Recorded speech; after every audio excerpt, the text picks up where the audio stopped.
Chapter 13-15. After interrogating the captives, he found out that the big fish was released. Commander Qin Feng blamed himself very much. This battle showed him that Bai Ming's elite Liaodong cavalry was completely different from his previous opponents. In the past, he dealt with some bandits and some anti-Yangxie forces without a strict organization. Compared with Bai Ming's highly disciplined Liaodong cavalry, he was too far behind. Qin Feng put away his carelessness and took the initiative to apologize to Commander Tiger's man. Afterwards, he was given a warning, which made him more alert and finally became a famous general. Luo Baichuan was lucky and finally escaped, but the others were not so lucky. After the battle, only less than 1,000 cavalry returned to Tulu City through various means. When they went out, there were 10,000, but when they came back, there were only 1,000. In comparison, the loss was far more than the 5-star army, and they were elites. In order to cultivate this elite cavalry, Bai Ming spent a lot of manpower, material, and financial resources. Every loss would make Fang Dingshan's heart ache. This time, they lost so much that he really wanted to cry. After Wu Qingho heard the news, he first comforted Fang Dingshan, saying that these lost soldiers could be re-recruited and retrained, and that there was no need to be too sad. After that, he suggested that the Liaodong cavalry should be prepared for battle. After all, he did not know whether this would anger Bugnam of Gojoseon, and whether it would lead to a war between the 5-star army and the Bai Ming army. Commander Tiger's man did not dare to make the decision whether to attack Tulu City or not. He sent a telegram to Yang Chendong and reported the matter in detail. After Yang Chendong, who was in Ili County, learned of the situation, he gave the order for everything to proceed as usual. This time, although the Bai Ming army provoked them first, they suffered the biggest loss. He believed that with this lesson, they would not act recklessly again. As for not falling out with Bai Ming, Yang Chendong naturally had his own plans. Yang Chendong could attack other foreign races, forces, or countries without hesitation, and he would not hesitate to move forward with the blood and corpses of his enemies. But for the great Ming dynasty, which was full of Han people, he would never do that. His goal was the strength of the Han people, and to reach the peak with them. If he killed a Han person, wouldn't that be the opposite of his goal? The matter was temporarily put aside. After this matter came out, Shiheng and Fang Dingshan became a lot more honest. Although they did not know why the 5-star army did not retaliate, they did not dare to try. If they really attracted the 5-star army, they did not have much confidence that they could stop them. But now, they were already satisfied that both sides were not interfering with each other. Outside Gonglu City, battle cries shook the heavens, and countless people wielding swords and blades were attacking the city walls. The soldiers wearing the Ili Bianli uniform were constantly shooting arrows or holding swords and spears to defend the city. Not far away from the city, the 5-star army's cavalrymen were lined up in neat rows. The flag of the 5-star army was fluttering high in the air. The commander of the 1st Army of the non-human kind, Bai Shuang, was riding on a warhorse, silently watching everything that was happening in front of him. Ever since they had crossed the heavenly mountains and entered the Little Yule City, the 1st Army led by Bai Shuang had appeared invincible. The quick-witted White Shuang adopted the method of sending out a small team when encountering a small group of enemies, and sending out the entire army when encountering a large group of enemies. This allowed the soldiers under him to gain experience on the battlefield. Although there were some losses because of this, the effect was very good. The soldiers had all experienced the cruelty of the battlefield and had all seen blood. There were no new recruits in the army, and they were all veterans. While training the soldiers, Bai Shuang did not forget to strengthen himself. This time, only his 1st army came to Ili Bianli, and in the end, there were only 30,000 of them. With just these people, they wanted to overturn Ili Bianli, who had hundreds of thousands of soldiers and was the host. He did not have such arrogance. How to strengthen himself, after thinking about it, Bai Shuang had his own idea, and reported this idea to Yang Chendong through the radio, and obtained his approval. After obtaining permission, Bai Shuang started to put it into action, and under his hard work, the villages outside the important towns and cities were surrounded one by one. Some of the rich people in the villages became ghosts under the blades of the 1st Army. After killing those who obstructed them, they opened the granaries, and the local people were finally able to fill their stomachs. At this moment, when the five-star army expressed their intention to recruit them and said that as long as they followed them, once they took down the important towns, they would be able to obtain more food. More and more young people joined the five-star army, and the army swelled up. Since ancient times, the people were the kindest and the easiest to be satisfied. This was not only the case for the Han people, but for the other races as well. Their request was very simple, and that was to be able to eat their fill and not starve to death. However, this small request could not be satisfied. The gap between the rich and the poor existed everywhere, but the emperors only saw the prosperity of the capital and the big cities. As for the lives of the people in the corners, they did not know, and no one would tell them. However, it was undeniable that these people were a force that could not be ignored, and they were often the first to rebel. Under Yang Hodong's guidance, Bai Shuang, who understood this principle, chose to pull these people under his command. He borrowed their strength to complete the strategy of using the spear to attack the shield. From the looks of it, everything was going smoothly. Currently, Bai Shuang had 30,000 soldiers of the First Army under him and 80,000 people under him. However, these 80,000 people were not the limit. Every day, thousands of people were joining at a rate of increasing. The more people there were, the more rations they would need. Thus, Bai Shuang gave up on the idea of attacking the small villages and set his sights on the important cities. Gonglu City was the main road from the capital to Telahara, and it was heavily guarded. Of course, there was also a large amount of rations stored there. 110,000 people, under Bai Shuang's orders, surrounded Gonglu City, and what followed was a brutal siege. This battle would focus on the civilians. When Bai Shuang promised that once they took down the city, they would take 70% of the wealth and rations, while the five-star army would only take 30%, the civilians became excited and agitated. Even without Bai Shuang's supervision, they had already made their own siege ladders. Holding the various weapons they had obtained before, including sabers, swords, spears, staffs, and even hoes and pickaxes, they launched an extremely fierce attack on Gonglu City. Within Gonglu City, there were 20,000 soldiers of the First Army. With such an advantage in numbers, if the First Army of the non-human kind only had 30,000 soldiers, it would be almost impossible to take them down with cold weapons. However, with these 80,000 soldiers, it was a completely different story. They were fighting for survival, and they were truly fearless. After one wave died, another wave charged up, and it seemed like they would not stop until they took down the city. After 5 days of continuous siege, only half of the 20,000 soldiers in the city remained alive. Moreover, the morale of the soldiers was very low. Seeing that the city was about to fall, the general had no choice but to send out the 6th carrier pigeon to ask for help. At this time, within the palace of the First Army, King Bao Lide was sitting on his throne with a worried expression. His gaze fell on Prime Minister Arip, General Waliji, Korban, and the others in the hall, as if he was asking for advice. The sudden appearance of the First Army had completely caught the First Army off guard. When King Bao Lide and Prime Minister Arip had analyzed the situation, they had not thought of this at all.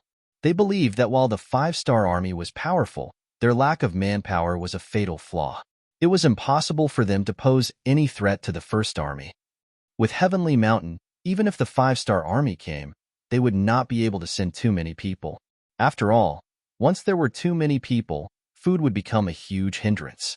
They had come with the intention of watching from the sidelines, and they had even thought about how many reinforcements they should send to help the Turpan Kingdom. After all, they knew that if the lips were gone, the teeth would be cold.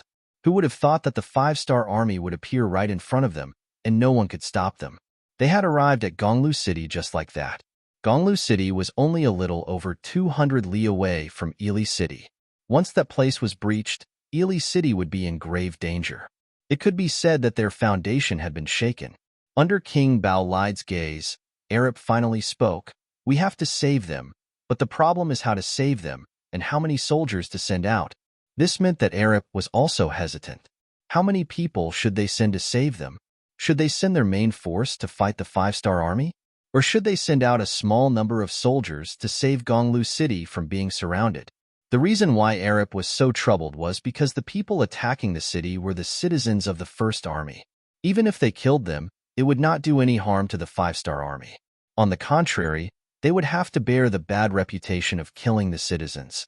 This was not what the Prime Minister wanted. On this point, Bao Lide was also in a difficult position, and he was also very angry. He believed that he had been very compassionate towards the people ever since he took the throne, and his cooperation with the Prime Minister Ali Pu was also considered tacit. The strength of the entire Ili Empire was constantly rising. Otherwise, he wouldn't have the idea of expanding his territory. But why would the citizens rebel? This was simply incomprehensible. On this point, King Bao Lide had also committed a bureaucratic crime, and even Prime Minister Arab had become an accomplice to the villain. They could only see the prosperity in front of them, but they could not imagine the hardships of the people in the remote areas under their rule. Of course, with their status, it was difficult for them to investigate the hardships of the people. With a large number of people following them, how could they have the opportunity to do so? On this point, it had to be said that Yang Chendong had done very well. Chapter 13:16. With Yang Bao as a powerful tool, countless reporters went around and reported everything they saw and heard to the local Yang Bao. The situation could be seen at a glance. Once the reporters found out that there was a bug in their reports, they would receive a large reward. This greatly motivated the reporters. For example, the Yang Bao of the various regions had become something that important officials like City Lord Yu Qian had to read every day.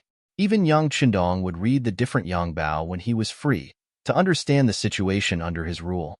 In an era without the internet, it was naturally impossible to spread the news all over the world. However, with Yang Bao, the situation was greatly alleviated. In particular, Yang Chendong strongly encouraged the reporters to report more shady things and gave them a large reward. This kind of thing that was usually seen as shameful by the monarch and even covered up was actually encouraged by Yang Chendong. It was easy to imagine that in front of these reporters, they would pick on some things for no reason. Which official would dare to mess around with their superiors? Yang Bao's appearance also became a spur to the officials of the various regions. Once they understood where the problem was, they would solve it as quickly as possible. They were afraid that this matter would be reported and affect their own political achievements. In addition, Yang Xie's law was based on a proportional distribution of grain. If the harvest was good, more grain would be handed in. If the harvest was bad, less grain would be handed in. And if the harvest was bad, children could still receive grain. In this way, they did not have to worry about not having enough to eat in a year of famine, or having to hand in a large amount of grain when the harvest was good, and the people became richer. At the very least, food and clothing were no longer a problem. The commoners would be able to eat their fill, and they would have extra money to buy the things they liked. Under such living conditions, who would think of rebelling? If someone dared to think of rebelling, they would not be able to get past the people. Different policies led to different people's hearts. Compared to Yang Xie, there were too many loopholes. No matter how hard Bao Lide and Alip worked, no matter how good their policies were, when it came to the implementation of the policies, it was completely different. The people still did not have real benefits. Without food to eat, what could they do if they did not rebel? But no matter what, they were still citizens under their rule. If they really fell out with them, they would only lose their own strength. This was what gave Bao Lide and Alip a headache. The people were their roots, but now they had become their enemy. At this moment, the two of them regretted it. If they had known this would happen, they would have been nicer to the commoners, or at least moved them into the city. This was all their fault for underestimating the power of the common people. They thought that these people were just a pile of loose sand and wouldn't be able to do much. We have to save them, and we have to kill the civilians as well. After hesitating for a long time, King Bao Lide finally made up his mind. Hearing this decision, Prime Minister Alipa's body trembled. He knew that the worst result was coming. It was hard to imagine what would happen if all the civilians were killed. Even if they won the war, there would be no civilians in the future. How could they talk about the country's development? But at this moment, he really couldn't stop it because he knew that based on the current situation, this decision was undoubtedly the correct one. Now that he had made up his mind, things were much easier. Next, he ordered Wu Liji to lead the 80,000 cavalrymen out of the city to rescue Gonglu County. If the commoners didn't retreat, they were to kill them. Wu Liji obeyed the order and left. It was only a distance of 200 li, and for the cavalrymen, it would only take them half a day.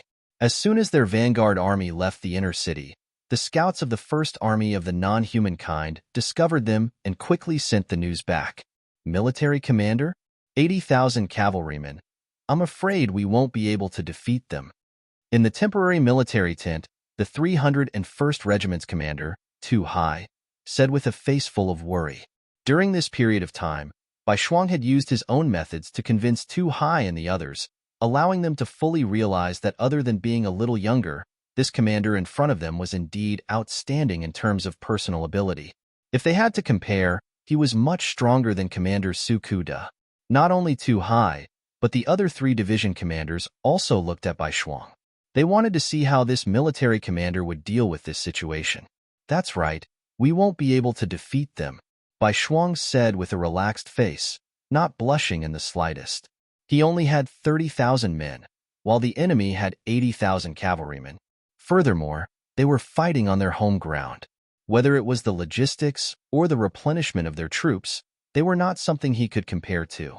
Since that was the case, there was no way he could continue fighting this battle. If we can't win, then we'll retreat. Our original plan wasn't to attack the big cities anyway. Retreat. Hearing this decision, Tu Hai and the others were stunned. Obviously, this result was out of their expectations. Of course we have to retreat. Didn't Division Commander 2 already say that? If we can't win, then what are we waiting for? Order the army to prepare to retreat. All right, take out a portion of the silver we've obtained during this period of time and distribute it to the commoners. Tell them that this is a reward for their hard work over the past few days. Bai Shuang chuckled. Retreating was the right thing to do. By making preparations in advance, they could ensure that they would not suffer any losses when the Yili army arrived. But when it came to giving out silver, the division commanders were confused. If they were going to retreat, then the commoners would naturally be abandoned as well. What was the point of giving them silver then? Seeing that the 4 division commanders were silent, it was clear that they could not understand. Bai Shuang knew that if he didn't explain, then everyone would not be able to get over it. Thus, he said, silver is just a worldly possession. We are now marching to war. Bringing so many things will only affect our speed. Since that's the case, why don't we give half of it to the commoners? This way, they will know how good we are. So, when Yili suppresses Li Dejun, what do you think they will think at that time? Oh, I understand. This is a comparison. As the invaders, we give the commoners silver. On the other hand, their army is going to slaughter the commoners. This will only cause the commoners to be even more alienated from them. It is possible that they will come looking for us. Luan Xiaojiang, the commander of the 302nd Division, said with a look of sudden realization, Yes, this is a trap. Sensei Naganabu, the commander of the 303rd Division, also spoke up. It was rare for someone of a different race to have such a thorough understanding of Han culture. Bai Shuang was very satisfied with his subordinate's performance. Then, he said with a smile, All right, since everyone knows the meaning behind this, let's go make the arrangements now. The First Army of the foreign races took out half of the silver they had plundered and distributed it to the commoners who were attacking the city. This received a wave of praise. In comparison, their own king had abandoned them, while the enemy had sent them silver. It was clear who was better and who was worse. Amidst the praises of the commoners, Wu Liji led the 80,000 cavalry to the outskirts of Gonglu City. What followed was a massacre of the commoners. Infantry was naturally weaker than cavalry.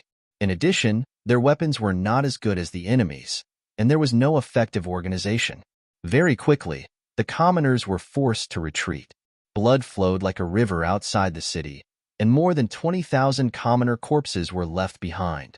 General Wu Liji was not happy at all after winning such a battle. He didn't even know if this was a good or bad thing. However, as a general, he was just following orders. With a sigh, he ordered, Fortify the city. Prepare arrows, kerosene, logs, and boulders in case the enemy attacks again.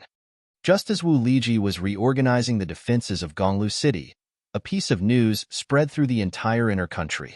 It was said that Bao Lide was an army that didn't dare to fight against the 5-star army and only dared to kill the commoners. Very soon, The commoners were in an uproar, and the foundation of the country was greatly shaken. At this time, the first army of the foreign races had already turned around and headed towards the west of Keet Mian Mountain. There was a city called Tutorok, and it was their next target. Since they were already prepared, the army retreated safely without suffering any losses. This made Bai Shuang, the new commander, even more powerful. Currently, there were very few people in the First Army who didn't want to submit to this young commander. When the First Army of the foreign races arrived at the vicinity of Tutorok City, it could be imagined that there would be another one-sided slaughter. Perhaps not long after, the commoners here would be instigated by them again, and the reputation of the Five-Star Army as a good army would spread very quickly here. In Luobu City of the Yarkiang tribe, the new 5 armies were preparing to continue their expedition. With the example of the First Army, Shi Wanshan followed suit and used the local commoners to bribe and make use of them. Moreover, they were doing very well. One of the most important reasons was that they had the help of the surrendered general, Aleifu. This was definitely a great weapon. As a general of the Yarkiang tribe, Aleifu was very familiar with the situation here.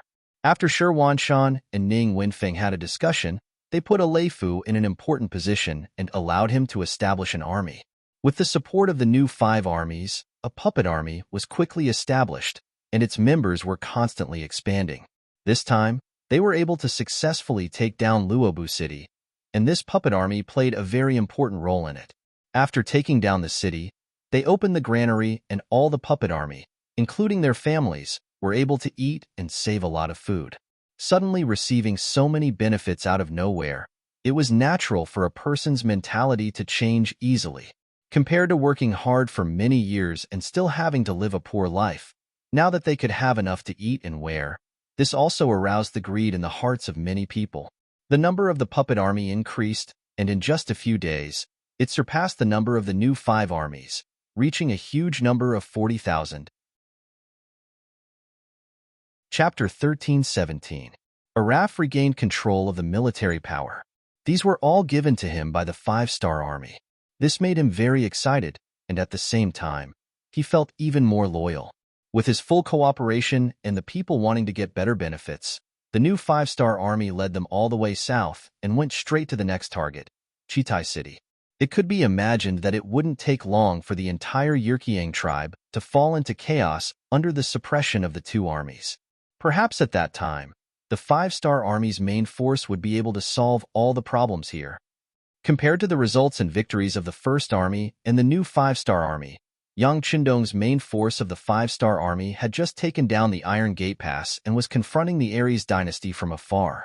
This time, the Aries dynasty was entrusted by the 3 countries to help. They sent a total of 150,000 soldiers, including 100,000 cavalry and 50,000 infantry. When Yang Qindong heard the news, he was speechless. Although the Great Ming Empire was known for its vast land and abundant resources with a large population, its financial resources were not as strong as outsiders thought. At least in the area of warhorses, it was seriously lacking. Just like the 100,000 Liaodong iron cavalry, it was also built by Bai Ming at a great cost. If the Great Ming Empire had an inexhaustible supply of warhorses, in addition to their powerful logistical support, wouldn't they be able to easily build an army of 1 million soldiers? If that was the case, not to mention people looking for trouble with them, it would already be extremely fortunate if those foreign races didn't come looking for trouble.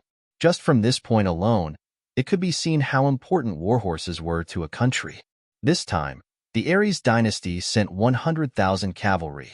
It was said that some of the elite divisions had 2 horses per person. This number made Yang Qindong instantly jealous.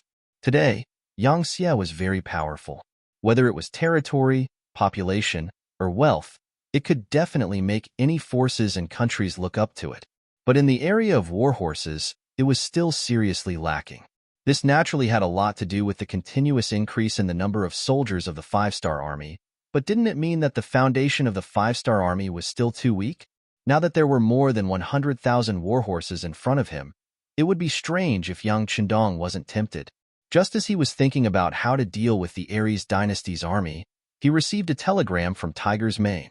It recorded in detail that Bai Ming's Liaodong iron cavalry had harassed the transport convoy and the immigrants. A group of villains. Beta Persei looked annoyed after reading the telegram. Yang Qindong's expression as he fell into deep thought. He had his own ideas on how to solve the problem between himself and the North and South Great Ming. Considering his goals and ideals, he first rejected the idea of heavy losses empire and Biming himself. In the future, the Han people would become the rulers of the entire world. If their population was too small, it would not work. If the population was too small, he couldn't do something that would harm his own strength. At this moment, the Han people of Biming Empire had long been regarded by Yang Qindong as his own people. Even if he lost a person for no reason, he would feel heartache.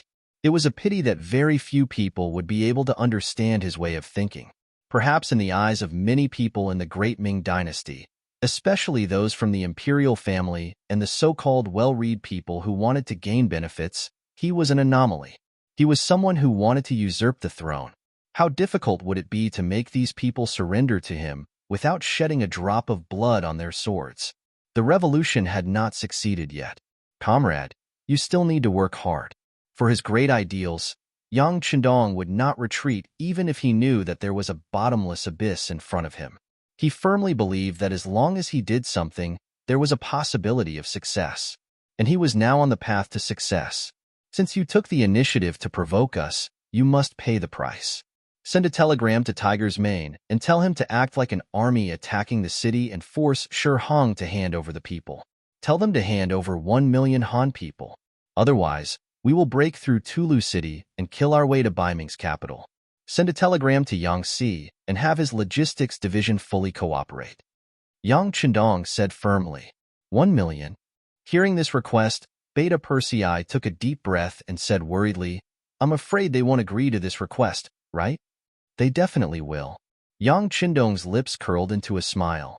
No one understood the system of the Great Ming Dynasty better than him. At this moment, the Northern Ming Dynasty was in a weakened state and was no match for the 5-star army. He could see this logic clearly, and Zhu Qiyu could also see it clearly. In order to protect his position, he could only agree. In a country where military power was dominated by literature, the emperor was number 1, the important officials and clans were number 2, the other civil officials and scholars were number 3, and the generals were number 4. As for the commoners at the bottom of the hierarchy, they didn't even have a place. However, paying such a price could indeed temporarily protect his safety. Yang Qindong believed that Zhu Qiyu knew how to choose.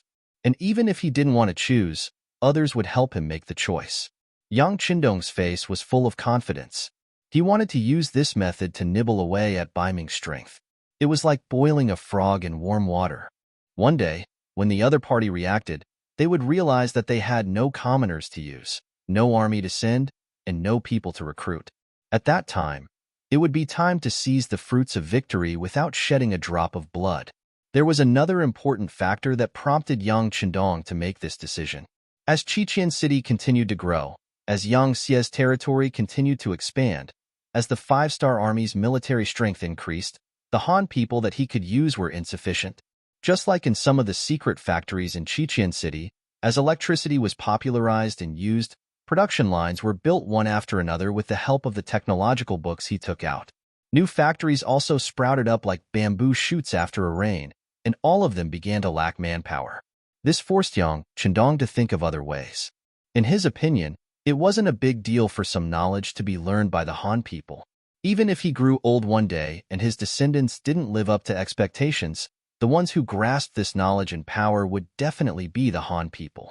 This way, even if they split and merged in the end, the meat would still be in the pot and would not be taken advantage of by other countries. With this thought in mind, he dared to use the Han people even if they were a little stupid.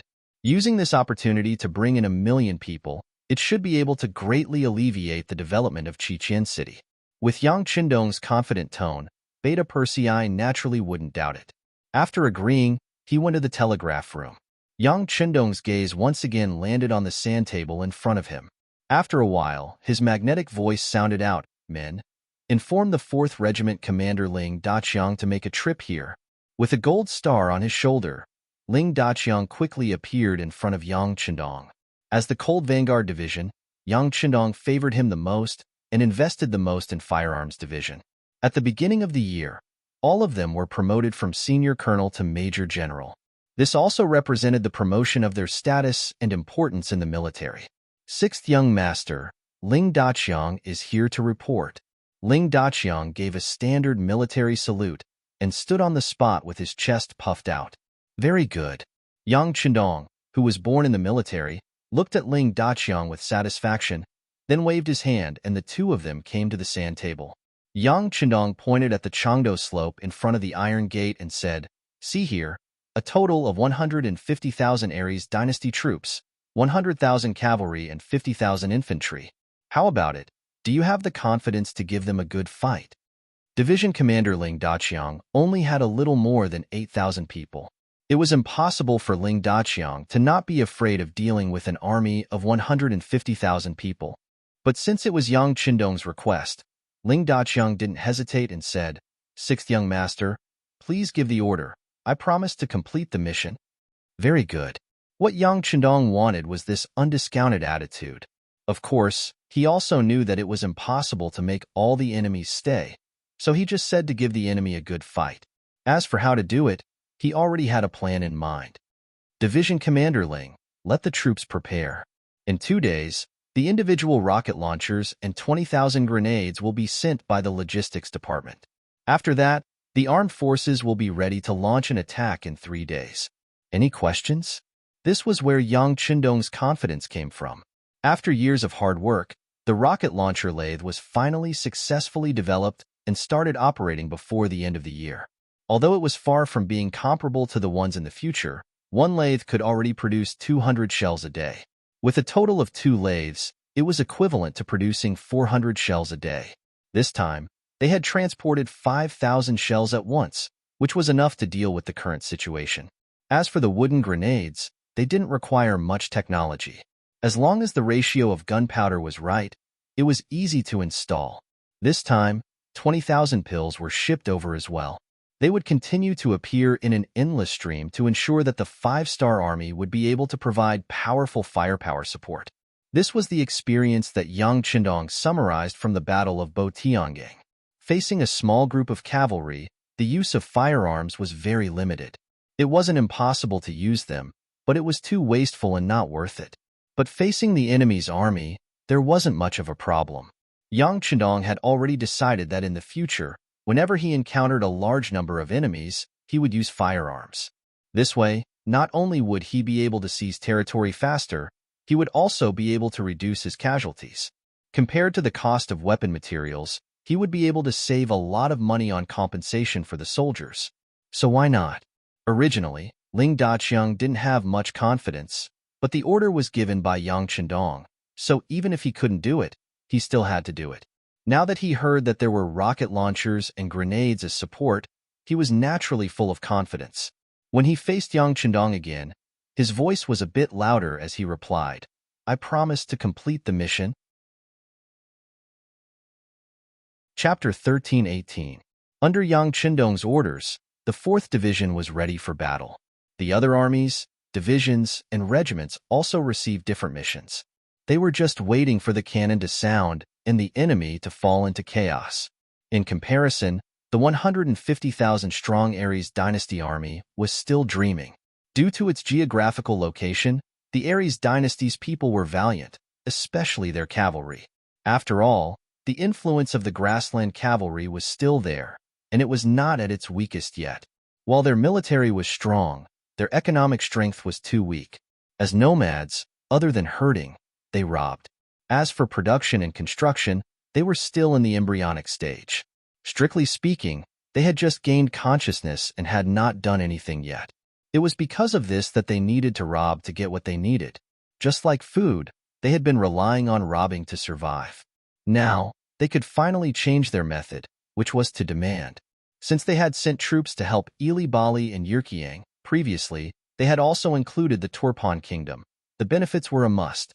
Just like how the 3 countries had promised that as long as the Aries dynasty sent troops, their food would not be a problem and they would take care of it. When the Aries dynasty saw that this was a good opportunity to increase their income and wanted to get a share of the pie, Turpan had already been wiped out. Ili Banli and Yirkiang had also split up their troops because of the 5-star kingdom, causing them to be unable to take care of themselves. Instead, the Ares dynasty had become a scattered army that no one cared about. This result was naturally not satisfactory, especially the leading general, Dadar. Before he left, he had promised King Yuzong Hasan that he would bring back more food and other spoils of war. However, now that he had become an existence that no one cared about, he had been suppressing his anger for a long time. In the tent, Dadar angrily said to his two deputies, Nizam and Nurahan, "Send more scouts to inform the other two countries. Tell them that if they do not send more food, we will retreat. At that time, we will let the 5-star army occupy this region and they will have nothing." Yes. The two generals immediately lowered their heads and answered. When he raised his head, Ridhar's expression was much better. "How is it? What's the reaction of the 5-star army?" "Yes, they have been mobilizing their troops for the past 2 days. However, due to the large number of enemy scouts, our scouts were unable to follow them too closely. We do not know where they are going, but I think they should be prepared." Nurahan reported everything he knew in detail. From his attitude, one could see that he was very professional and very careful. After talking for a while, he saw that Durdle was only listening with his eyes squinted. Durdle didn't express his opinion. After thinking for a while, he carefully said, "General, according to my opinion, the 5-star army will make a big move this time. Should we retreat a bit and maintain enough distance between the two sides?" "Retreat? Retreat to where?" This time, before Ridhar could speak, Nizam spoke first. "The distance between the two sides is now 20 li. This is enough to act as a buffer between the two armies. Even if the enemy wants to make a move, we have enough time to make arrangements. Furthermore, I don't think the 5-star army will take the initiative to attack us. This kind of mutual destruction is not something they want to see." Speaking of this, Nizam had a smug look on his face. He had seriously analyzed the strength of both sides. Although the 5-star army was strong, they only had about 200,000 soldiers. Even if they added in the miscellaneous troops, they would still have less than 300,000 soldiers. Adding in the Ili tribe and Yurkiang tribe, they had a total of 500 to 600,000 soldiers. This was twice the number of the enemy. Furthermore, they had the home ground advantage. He couldn't think of any possibility of losing. Just the 150,000 soldiers on his side was already a tough bone. The enemy's 5-star army was even weaker than his side. What would they use to attack? Was this a joke? Nizam was very confident, and this affected Ridhar as well. Ridhar was also very optimistic as he said, "That's right, this general thinks so too. The 5-star army doesn't have the appetite to eat us. They are just bluffing. There's no need to pay attention to them. Just let them do what they want." Seeing that the two generals didn't care, Nuerahan was a little worried and wanted to say something, but the 100,000 Kazakh soldiers were wiped out by the 5-star army. "We can't just let them. Enough?" Seeing that Nuerahan was still talking, Ridhar's face darkened. "That's because they underestimated us. Botian Mound's terrain isn't suitable for an army to spread out. Our Changdo slope is completely different. Our terrain here is wide and there are many high slopes around us. As long as we form a triangle formation, they won't be able to take advantage of us." In this battle, Daradar's confidence was largely due to the terrain they were in. Changdo slope was 30 li long and a few dozen li wide. There were many high slopes around it, and they were all occupied by their army. It could be said that as long as the 5-star army dared to attack here, they would be able to take the lead. If the cavalry on the ground cooperated with them, they might not be able to return alive, but they would definitely be able to heavily injure them. Yes, Nuerahan still wanted to say something, but after being reprimanded by Ridhar, he shut his mouth. Although he felt that there was no problem with his arrangements, he didn't know why, but he was very anxious. He felt like something bad was going to happen. "All right, all of you are dismissed. Take care of your own army. What we need to do now is to stay put and not move. We can stop the 5-star army's main force from acting rashly. This will be a great merit. Whether it is Ili or Yi Erqiang, they will have to obediently send us rations and satisfy our demands." Ridhar said with a cold smile. He had a plan in his mind. Unless there was no other choice, he wouldn't make an enemy out of the 5-star army.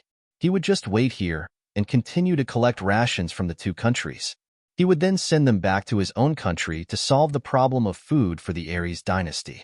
Without spending a single soldier, he would be able to reap so many benefits. No matter how he looked at it, it was a great merit. As for whether the 5-star army would really attack, he wasn't afraid. With 150,000 soldiers, if the 5-star army really wanted to attack, he wouldn't mind showing them his power. He would let them know that the 5-star army wasn't invincible in this place. 2 days had passed. Hundreds of carriages and mules appeared in the main camp under the protection of the 2nd Legion. In order to ensure the safety of these cannons and grenades, the 2nd Legion's commander Nyoduo personally escorted them, along with the 305th and 306th regiments. With such a formation, even if they met with a surprise attack, they would still have the ability to retaliate. After the goods were handed over, the cannons and grenades, as well as 50 individual rocket launchers, were sent to the 4th Regiment's commander. Nyoduo then went to the main camp and reported to Yang Chendong. The report was true, but so was the attack mission. As soon as Nyoduo entered the camp, he sensed the aura of a great battle.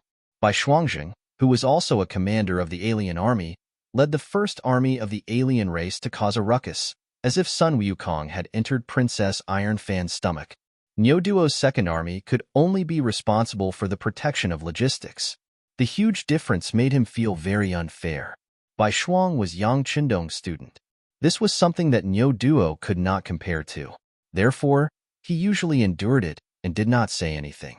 But this time, since he had caught up, he would not sit at the side and be a spectator no matter what. He also wanted to attack. He wanted to obtain military merits for the 2nd Legion. In the main tent, Nyoduo, who still had the rank of senior colonel, walked in after asking for instructions. Yang Chendong was sitting on a chair, drinking tea and reading the new issue of the Yang Report in the first city. He looked very leisurely. This made Nyoduo happy. Yang Chendong was in a good mood. This was a good sign. He quickly took 2 steps forward and came in front of Yang Chendong. He gave a standard military salute and said, "Reporting to the 6th young master, Nyoduo of the 2nd Legion is here to report on his work. Please give your instructions." As soon as Nyoduo entered the tent, Yang Chendong saw him. He did not greet him because he thought that there was no need. This commander was personally appointed by him, which was enough to prove that he thought highly of this person. Since he was one of his own people, why was there a need to be polite? Seeing that Nyoduo was standing there so upright, Yang Chendong put down the newspaper in his hand and said with a smile, "Commander Nyo, come and sit." "Thank you, 6th young master, for giving me a seat," Nyoduo replied mechanically. Then, he carefully went to the stool beside Yang Chendong and sat down. Even if he sat down, it might not be as comfortable as standing. He could only lean his butt against the stool and look like he would stand up at any time. It looked a little tiring. After noticing Nyoduo's uncomfortable sitting posture, the corners of Yang Chendong's mouth curled up slightly, revealing a smile. "All right, there are no outsiders here. Make yourself at home." As he spoke, he pushed the fruit plate in front of him forward. On the fruit plate, there were paper-wrapped candies, peanuts, melon seeds, and cigarettes. It was quite sumptuous. Nyoduo opened his mouth and revealed a somewhat unnatural smile. Then, he carefully took the Bugnam of Gojosian brand cigarettes and handed one to Yang Chendong. He also took one for himself. Yang Chendong conveniently took the cigarette. Nyoduo had already lit the match and had a look of regret on his face. All of these were created by Yang Chendong. They were all amazing inventions. Anyone who saw them would be shocked. Chapter 13:19. With the help of Nyoduo's lit match, Yang Chendong lit his cigarette and took a light puff. He said casually, "How was it? Did the journey go smoothly?" Reporting to the 6th young master, it went very smoothly. Knowing the importance of this batch of supplies, our outsiders' 2nd Army sent 2 divisions to escort them. No one was blind enough to have any ideas about them. When it came to serious matters, Nyoduo straightened his body again. "Good. Be at ease, be at ease." Yang Chendong nodded. "Did you know that Bai Ming attacked the logistics team?" "Yes, I heard. They are really bold." 6th young master, this subordinate request for battle. Please allow our outsiders' 2nd Army to attack Tulu City and teach the Bai Ming army a lesson. Duo's face was full of anger when he spoke about this matter. He only hated the fact that the other party didn't attack him. Otherwise, he would definitely teach them a lesson. Not for the time being. Yang Qindong's expression was also somewhat angry. I have already sent a telegram to Tiger's Mane and told him to negotiate with Bai Ming. If they don't compensate, then beat them up. Yes, if they don't listen, then beat them until they listen. Duo also said in agreement. He was also born in the Great Ming Dynasty and was previously a centurion in the Great Ming Dynasty's army. However, when it came to Bai Ming, he didn't hesitate at all. From this, it could be seen that he was now completely integrated into the five-star army. In the five-star army, the respect given to generals and soldiers was definitely not something the Great Ming Dynasty could compare to.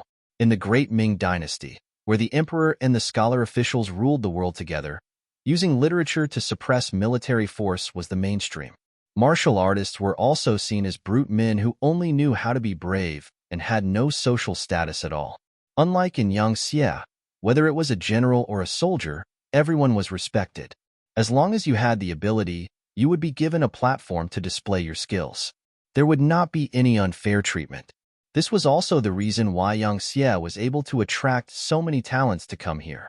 Duo's face turned red at the thought of a platform for his performance. He stammered, "Sixth young master, is there going to be a big battle?" Logically speaking, this question was a bit abrupt.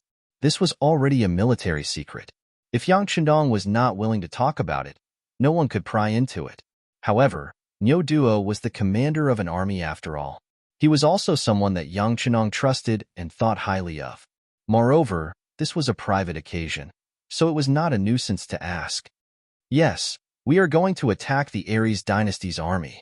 Yang Qindong did not intend to hide it. After all, the military action plan had been made long ago. Some cavalry troops had already begun to move to the planned position yesterday. There was no harm in telling Duo now. Sure enough, they were going to attack. Duo immediately became excited. He reached out to put out the cigarette and asked eagerly, "Sixth young master, do we have any mission for the second army of the foreign race?" Yang Qindong only knew Duo's intention at this time. He could not help but laugh out loud. When Yang Qindong laughed, Duo became a little nervous. He was afraid that his request would be rejected, so he hurriedly said, "Sixth young master, our second army has 2 main divisions this time. We can also share the attack mission. Besides, Commander Bai and the others have been performing meritorious deeds. Commander Bai referred to Bai Shuang, the commander of the first army of the foreign race. Duo mentioned him and asked Yang Qindong to give them a chance. They couldn't always watch others eat meat while they couldn't even drink soup. Originally, Yang Qindong did not have the intention to attack the second army of the foreign race. It was also because they were not present when the plan was made. But now that the weapons had arrived, and there were 2 main divisions with more than 10,000 people, it would be a waste if he did not use them. Besides, Bai Shuang had been performing meritorious deeds. It was not good to let Duo and the others watch from the side. It was not good for the morale of the army. Considering these reasons, Yang Qindong finally nodded and said, "Okay, follow me to the sand table to take a look." This meant that he agreed. Duo was overjoyed. He hurriedly got up and followed Yang Qindong to the sand table. The weather in June on the grassland had a thin layer of mist in the morning, indicating that the weather would be good today. The 5-star army had breakfast at 5 a.m. At 5:30 a.m., the various armies began to move. Under the protection of the Liaodong Cavalry Division, Light Cavalry Regiment, and Reconnaissance Regiment, the 4th Infantry Division moved out and rushed towards the Aries dynasty's camp 20 miles ahead. This movement was noticed by the scouts and immediately reported back to the army. This shocked Lidar, who had just woken up and was still thinking about where to go for a stroll. Nizam and Nuerahan, who received the news, rushed to the main tent. At this moment, Lidar was already sitting on a large chair. His calm face did not reveal what he was thinking. "General, the 5-star army has moved. They are rushing towards us," Nuerahan reported softly. "I know. What are you panicking for? This is just the 5-star army's probing. I have already notified the entire army to be on alert." In this short period of time, Lidar had calmed down a lot. Although the five-star army's actions were indeed a little out of his expectations, he didn't panic at all when he thought about how he had made sufficient preparations beforehand. After comforting himself, he sent his General Nuerahan to the front line and another General Nuerahan to contact the armies on the nearby mountains to get them to prepare for battle. Nuerahan received the order and went to the front line. A total of 10,000 infantry and 10,000 cavalry came out in battle armor. The Aries dynasty's army was not wealthy. The so-called armor was nothing more than a black-gray leather waistcoat, which did not provide much protection. However, the 20,000 people were still in formation, giving off a feeling of elite soldiers. Nuerahan climbed up a wooden tower that was 10 meters tall and personally stood on the platform. He held a red and yellow flag in his hands. This was the command flag. It could be used as a clairvoyant to command the armies on the nearby mountains to cooperate with the army. Everything was ready and waiting for the enemy to appear. From his position, he could see everything that was happening on the battlefield. It was also because of this that he saw a scene that would shock him for the rest of his life, and he would never forget it. At 8 a.m., the five-star army appeared 3 miles away from the Aries dynasty's army in a cloud of dust, as if they were looking for a giant. One of the neat army made up of army green was moving forward step by step. Prepare for battle. Nuerahan saw that the five-star army was about to enter the cavalry's attack range. He raised his sword and shouted loudly. Under the watchful eyes of the crowd, the five-star army cavalry came to a halt one after another. It was like a high-speed car suddenly stopped on the highway. It was so neat. Just this action alone made Nuerahan's heart sink unconsciously. It was said that military orders were like mountains. Often a small action could be used to see the discipline and fighting strength of an army. And from the cavalry that suddenly stopped, Nuerahan had to admit that at least in the area of executing orders, the five-star army's execution ability had surpassed the Aries army. After receiving the order, the Aries army would also act according to the order, but they would definitely not be as swift and unified as the five-star army. It felt as if there was a bottomless abyss in front of them, and the army was standing on the edge of the cliff. While Nuerahan was sighing, the army green mixed in with the five-star army was still moving forward. It was like a giant beast sticking out its tongue and continuously moving forward. The military uniforms of the five-star armies were not completely uniform, especially for the cavalry. Considering that they often had to face the enemy's arrow attacks when charging, it was very difficult to protect them just by wearing the green military uniform. Yang Chendong allowed the cavalry to not wear the green uniforms and could wear armor to protect themselves. But there was a clear requirement that the armor had to be mainly black in color. This way, it would have the effect of shocking and intimidating the enemy. Therefore, as infantry, the Long 4th Division was especially eye-catching with their green uniforms mixed in with their black armor. When the soldiers of the Long Vanguard moved forward in an orderly manner and silently moved forward, it would often give people the feeling of a sharp sword being unsheathed and slashing forward. These are infantry? General Nizam was riding on a tall horse. He looked at the army of soldiers approaching slowly with a puzzled look on his face. If the five-star army really wanted to attack, shouldn't they send out cavalry? Only cavalry could borrow the momentum of the horse to launch a charge and achieve the greatest effect of breaking the enemy. This was the advantage of cavalry. The man borrowed the momentum of the horse, and the blade borrowed the momentum of the wind. Only in this way could they be invincible. But what was the meaning of sending out infantry? Was it really just a probing move? Nizam's heart was filled with doubts. This was the first time he saw such a tactic, and he couldn't understand it.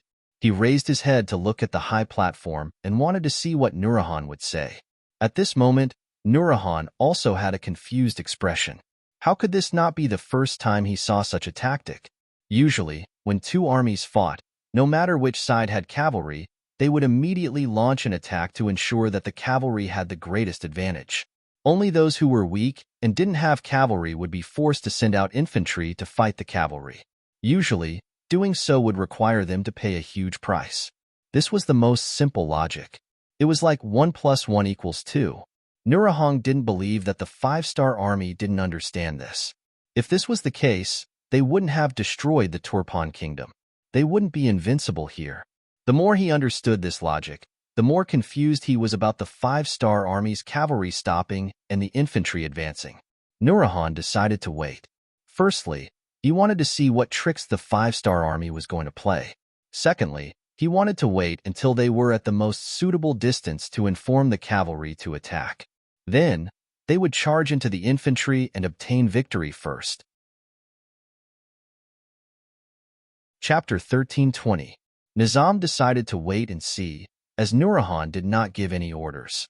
He did not necessarily have to listen to this person, but since he had no ideas, he hoped to learn from the other person's opinion. As expected, the Ares army did not make any moves. Ling Daqiang, the commander of the 4th Division, had a flash of joy in his eyes. At this moment, he remembered what Yang Chendong said to him last night. The army should move forward boldly. This is our first battle with the Ares army. They will not act rashly before they understand our intentions. At that time, Ling Daqiang, who believed these words without a doubt, made a promise on the spot. The cold warriors were not afraid of any enemy and could complete the task of quickly suppressing the enemy. At that time, his attitude was firm, but when he really came to the battlefield, it was impossible to say that Ling Daqiang's heart did not beat like a drum. After all, this was a battlefield, especially one with tens of thousands of people. Only his army was constantly moving forward while the others were still looking at him. That kind of nervousness could not be described with words. Dachang was even prepared to deal with the enemy as soon as they launched an attack. But now, it seemed that Yang Chendong was far-sighted and predicted the enemy like a god. The enemy did not make any moves. This made his confidence soar, and his steps forward became even more firm. 2 li, 1.5 li, 1 li. Finally, when they were 1 li away from the Ares army, Ling Daqiang's loud voice rang out. Halt! Prepare for battle. 1 li was the limit of the cavalry's charge. If they were any closer, the cavalry would not be able to use their charging advantage. In other words, if they were to move forward, it would be equivalent to provoking the Ares army and forcing them to charge immediately. The same distance of 1 li was also the result of Yang Chendong's estimation. At this distance, as long as the 4th Division was prepared for battle, regardless of whether it was cavalry or infantry, they would be turned into ashes and die before they could even achieve victory. The Green Army was getting closer and closer. Nizam's right hand was already raised high, and he was ready to give the order to charge. But at this moment, the other party suddenly stopped moving. This made him unsure whether he should lower his right hand or retract it. Machine gunners, get ready. Rocket launchers, ready to fire. Remember to hold the grenade for 3 breaths before throwing it. Sharpshooter, make sure the enemy doesn't get within 30 meters of us. Ling Daqiang's voice rang out one after another. All of the cold vanguard warriors took their positions, each carrying out their duties. Their eyes were fixed on the enemy 500 meters away from them. This wasn't the first time such an order had been given, and it was unknown how many times they had practiced this kind of training. But seriously speaking, this was the first time he had fought in such a way on the battlefield. It was finally time for a real battle. Even the well-trained soldiers of the cold vanguard were nervous. Their hands were sweating, and their foreheads were sweating. Some of them could even feel their arms trembling. After all, a drill was a drill. No matter how realistic it was, everyone would still think that it was fake from the bottom of their hearts. It was inevitable that they would let their guard down. However, actual combat was completely different. The slightest carelessness could lead to an irreversible situation. Every warrior did not wish to have any problems or mistakes. The more he was like this, the more nervous he was. The more nervous he was, the easier it was for him to make mistakes. The tension in the army quickly spread. As the commander, Ling Daqiang naturally felt it. He knew that he had to do something at this moment. Men, bring me the gun. A JS-12, 7mm sniper rifle that had been polished until it was shiny was handed over to him. Ling Daqiang, who stood at the very front and was like a stabilizing force, sucked in a deep breath. Then, he raised his gun and aimed at the enemy flag-bearer 500 meters away.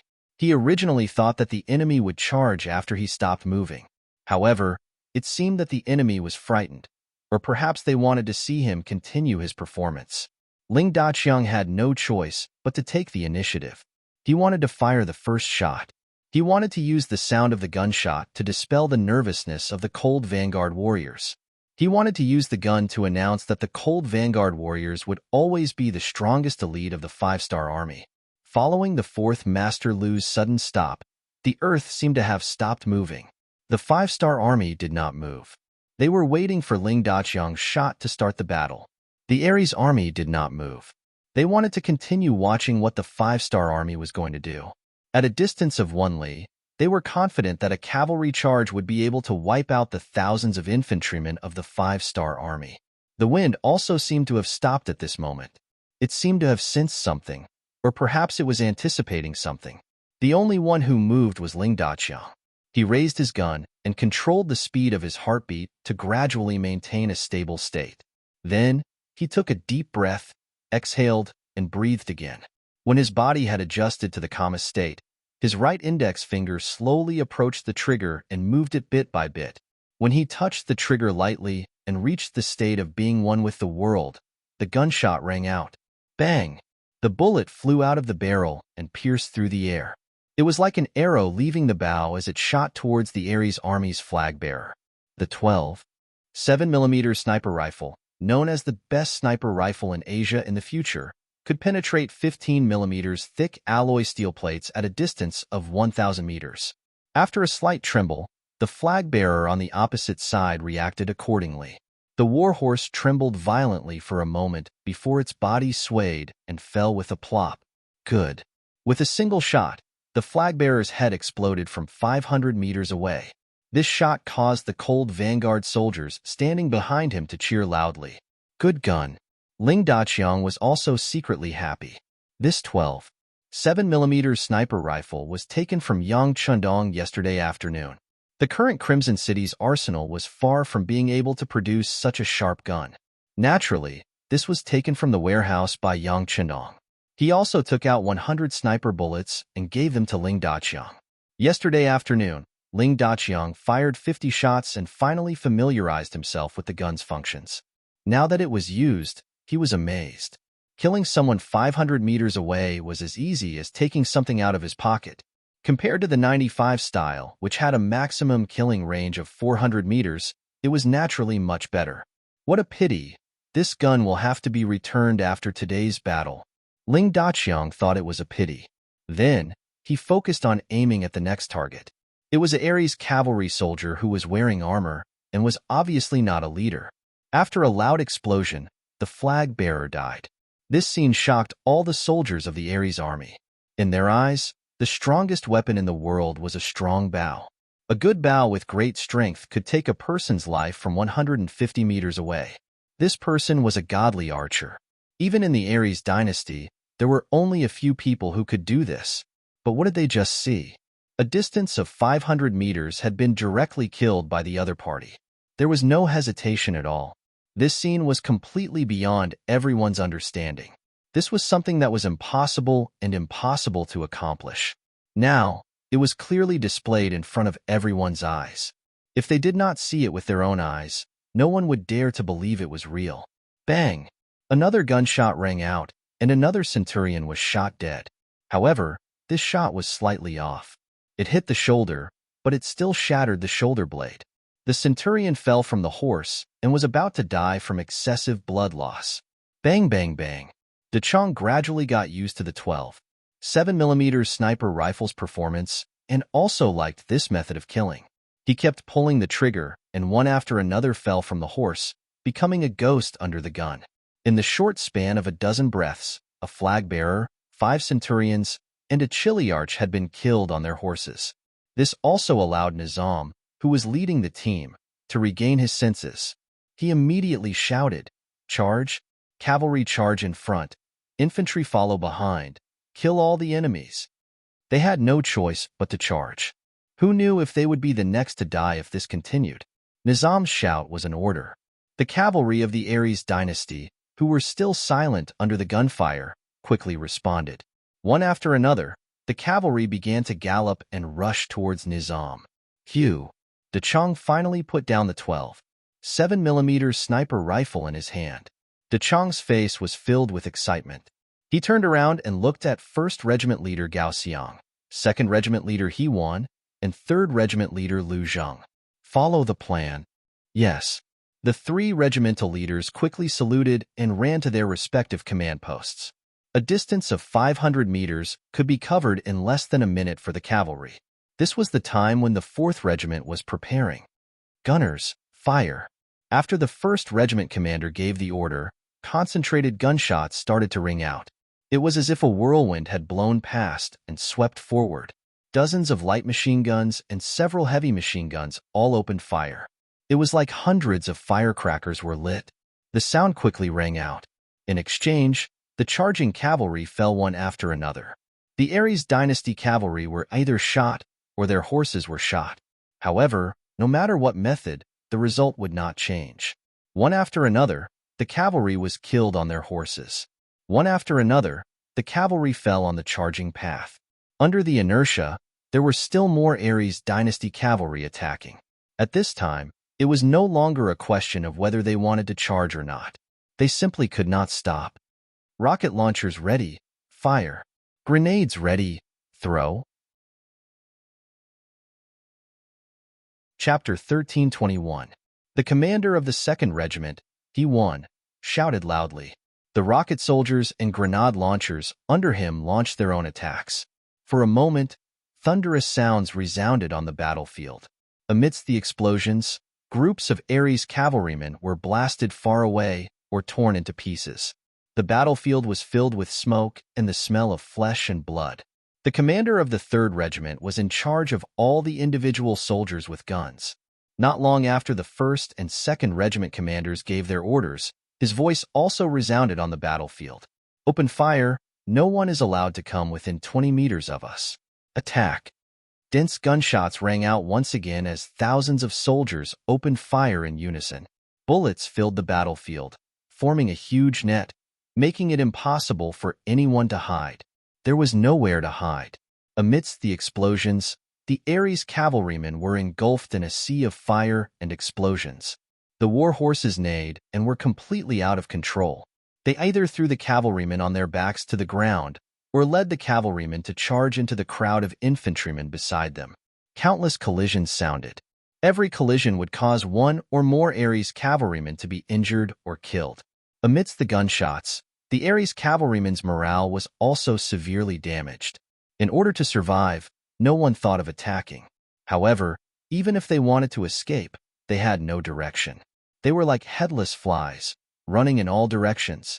The miserable General Nizam of the vanguard was hit 3 times by the dense gunshots. Looking at the blood flowing out from his chest, the light in his eyes quickly dimmed. He wanted to shout out why, but he, who had already been drained of all his blood, could only move a little before falling onto the horse with a plop, forever losing all consciousness. Nizam was dead. Even if he did not die, it would not change the outcome of the battle. Under the gunshots and cannons, at least 3,000 cavalrymen were killed. Thousands of cavalrymen were injured and fell off their horses. As for the remaining thousands of cavalrymen and 10,000 infantrymen, they had already turned around and fled. What they saw today was completely out of everyone's expectations. This was not a battle at all. This was suicide. No one wanted to die, and no one wanted to die innocently. Their only choice was to flee. On the high platform, Nurahan clearly saw this scene.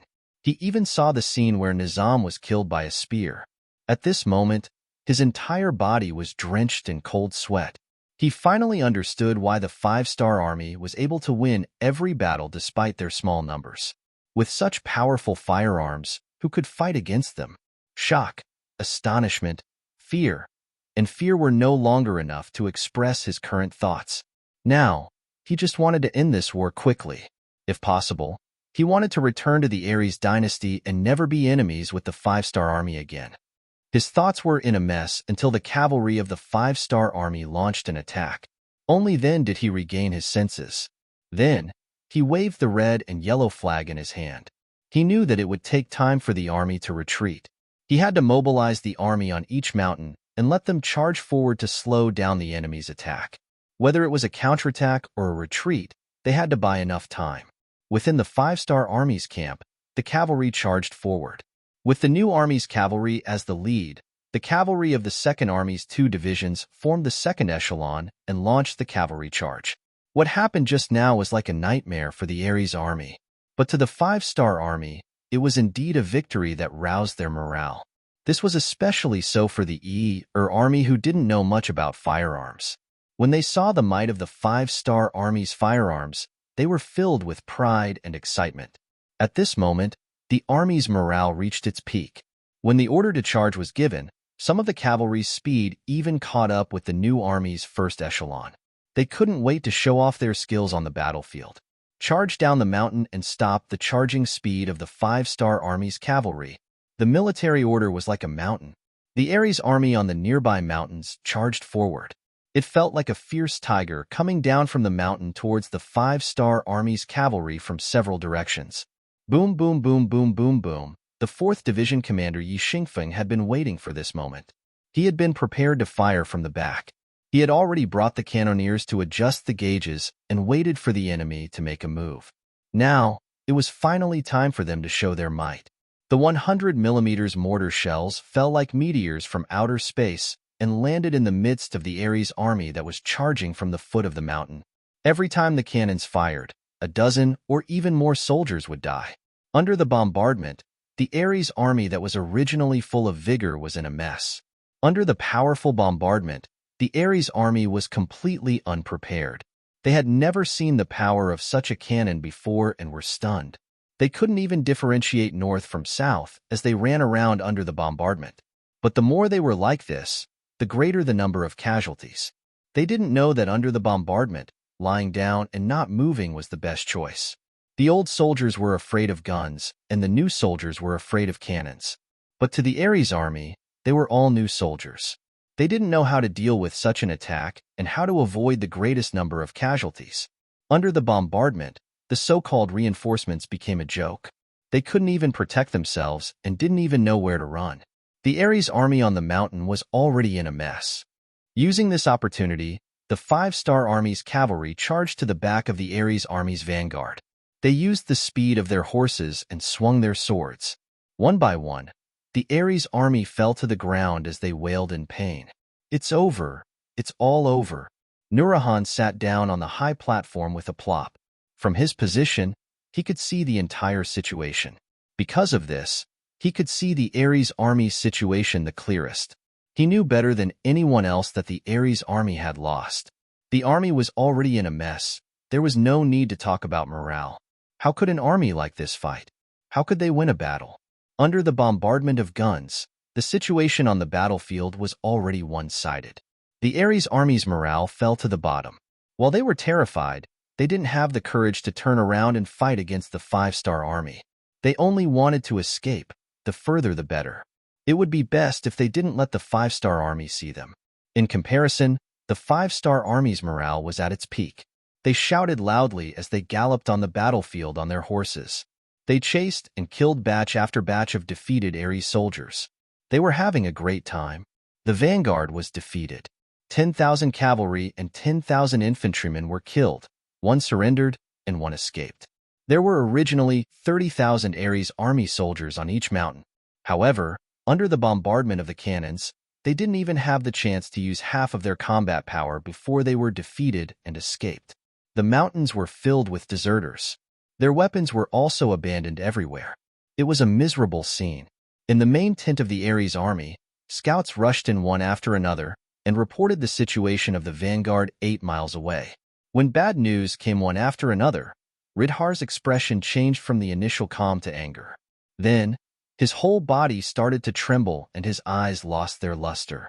This 5-star army is so powerful. What should we do? What should we do? Seeing that Deridar was at his wit's end, the expressions of the generals around him changed. The army couldn't do without a leader. But now that the leader was panicking, what should they do? "General, let's escape now. The 5-star army's cavalry is only 5 miles away." "Escape?" Riddle instinctively shook his head. "We can't leave. We are only the vanguard. The main force of the army is still here." Yes, this time, the Ares dynasty sent a total of 150,000 troops. Now, Only the 10,000 cavalry and 40,000 infantry of the vanguard lost the battle. They still had 110,000 troops in their hands. With this, they could fight any powerful enemy in a battle. Reporting. Just as Ridhar shook his head, another scout rushed into the tent. The moment he entered the tent, this young general didn't even dare to raise his head as he cried out, reporting to the general, "We have discovered a large number of 5-star army cavalry on our left and right. They are currently moving towards us." 5-star army's cavalry on our left and right. What are our soldiers doing? Another piece of bad news came. Riddle was furious when he heard it. He roared loudly as if he wanted to eat someone. The scout was already scared to the point of kneeling on the ground. He didn't dare to explain anything. Fortunately, there were other generals who spoke. "General, our soldiers on the mountain were scattered by the cannons of the 5-star army." At this moment, Rydell finally came back to his senses. After 2 breaths, he let out a long sigh and said, "What the hell is going on? Those cannons are really that powerful? Is the heavens trying to destroy our army?" "General, let's just retreat. The morale of the army is in chaos. It's not a good time to fight the 5-star army. Why don't we retreat first and think of a plan?" Seeing how Riddle was still depressed about the loss of the war, the other captains became anxious. Even if Riddle wanted to die, they didn't want to. However, if they escaped without a military order, they would be beheaded even if they returned to the Aries dynasty. Thus, they had to convince Riddle. Ridhar, who had long run out of ideas, looked at the generals requesting for retreat and knew that even if he wanted to continue fighting, there would not be any results. The morale of the army was at rock bottom. There was no need to continue fighting. "Okay, retreat, retreat. Inform the vanguard to set up defenses and buy time for our main force to retreat." Helplessly, despite the unwillingness in his heart, Rydar had no choice but to give such an order. Chapter 1322. The Aries dynasty's army retreated. Without any preparation, they didn't even have time to tidy up their tents. Many of the military supplies were left behind as well. Thus, Ridhar only managed to escape with 50,000 cavalrymen, 150,000 soldiers, 50,000 cavalrymen, and 50,000 infantrymen. A small number of them died in the cannon fire and cavalry attacks. Nizam and the other generals died in battle. 70,000 people were captured, including Nurahan and the others. At the same time, they also seized a large amount of food, military equipment, and war horses. From the reports of the scouts and light cavalry that pursued the Aries dynasty, Ridhar escaped with 50,000 cavalrymen for hundreds of thousands of miles until they left the Ely region and returned to the Aries dynasty's territory. The victory was decided in one battle. It was carried out in an unstoppable manner without the slightest hesitation. The battle from the beginning to the end took less than 2 days. It ended with the 5-star army's complete victory. In the main tent of the 5-star army, Nurahan knelt on the ground with his hands tied. Opposite him was Yang Chendong, who was sitting there drinking tea and reading the battle report. In this battle, the 5-star army used firearms to open the way. The enemy's army collapsed and their morale was at an all-time low. In the end, they only lost less than 500 cavalrymen to achieve a great victory. As the Aries dynasty's army retreated from the battlefield, it could be imagined that the 5-star army would have no opponents in the future. It was only a matter of time before they conquered this place. The result of the battle report made Yang Chendong in a good mood. When he looked at the kneeling Nurahan, his tone was not very strict. "This king asks you, if the 5-star army enters the Aries dynasty, can you resist?" Nurahan, whose hands were tied behind his back, was already scared out of his wits.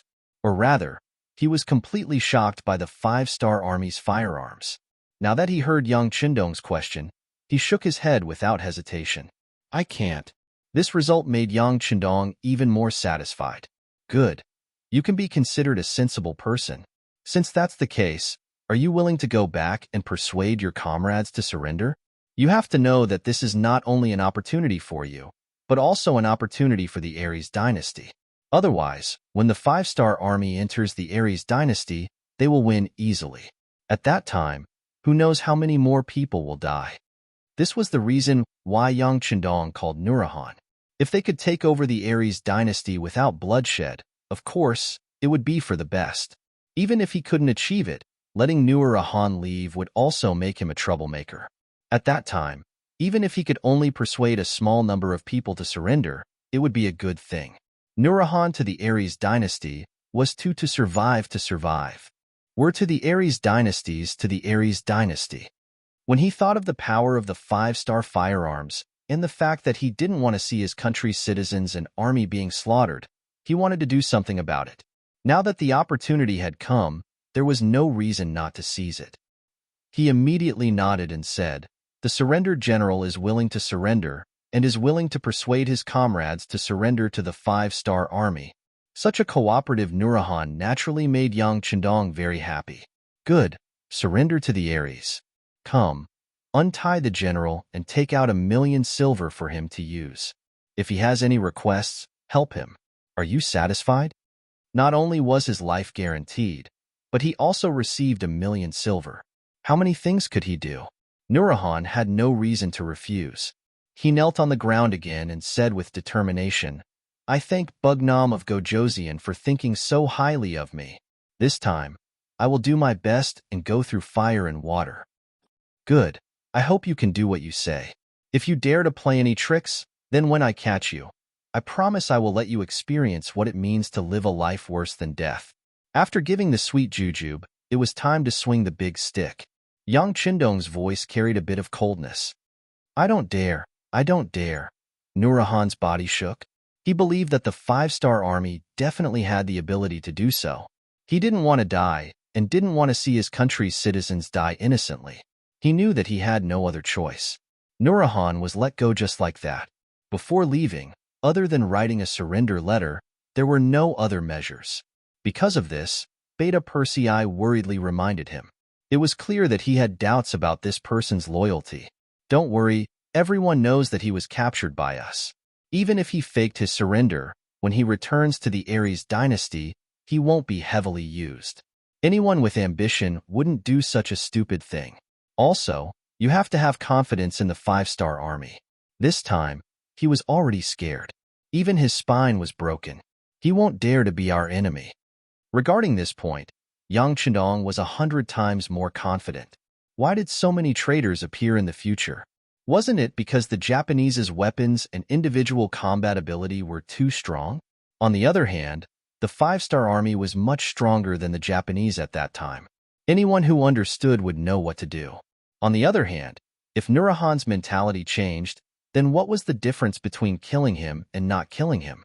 In the end, it was just a loss of 1,000,000 taels of silver. And if he persuaded more people to surrender, how could 1,000,000 taels of silver compare? He was willing to take this gamble. Li's first army led by Bai Shuang, Yarqiang's 5-star army led by Shi Wanshan, Torpon was destroyed, and the Aries dynasty and Kazakh's reinforcements were either pushed back or eliminated. The situation in this area became clearer. At this point, the 5-star army already had the upper hand.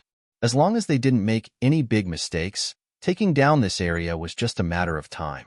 Since this was the case, Yang Chendong was prepared to let go of everything and leave everything here to his subordinates. This was a type of training for them. At the same time, Yang Chendong also needed to make a trip back to Chichen City. Many lathes in the munitions factory were being put up. He was very worried and had to go back to take a look. This was related to the future development of Yangtze and the long-term benefits of the 5-star army. Before deciding to leave, Yang Chendong handed the military command over to the commanders of each army, division, and regiment. In their words, when he wasn't here, the generals could do whatever they wanted. This was the time to test their abilities. In order to increase the fighting power of the army, Yang Chendong even left the 4th Army Division behind. Overall, Li and the Yarqiang tribe still had the geographical and military advantage.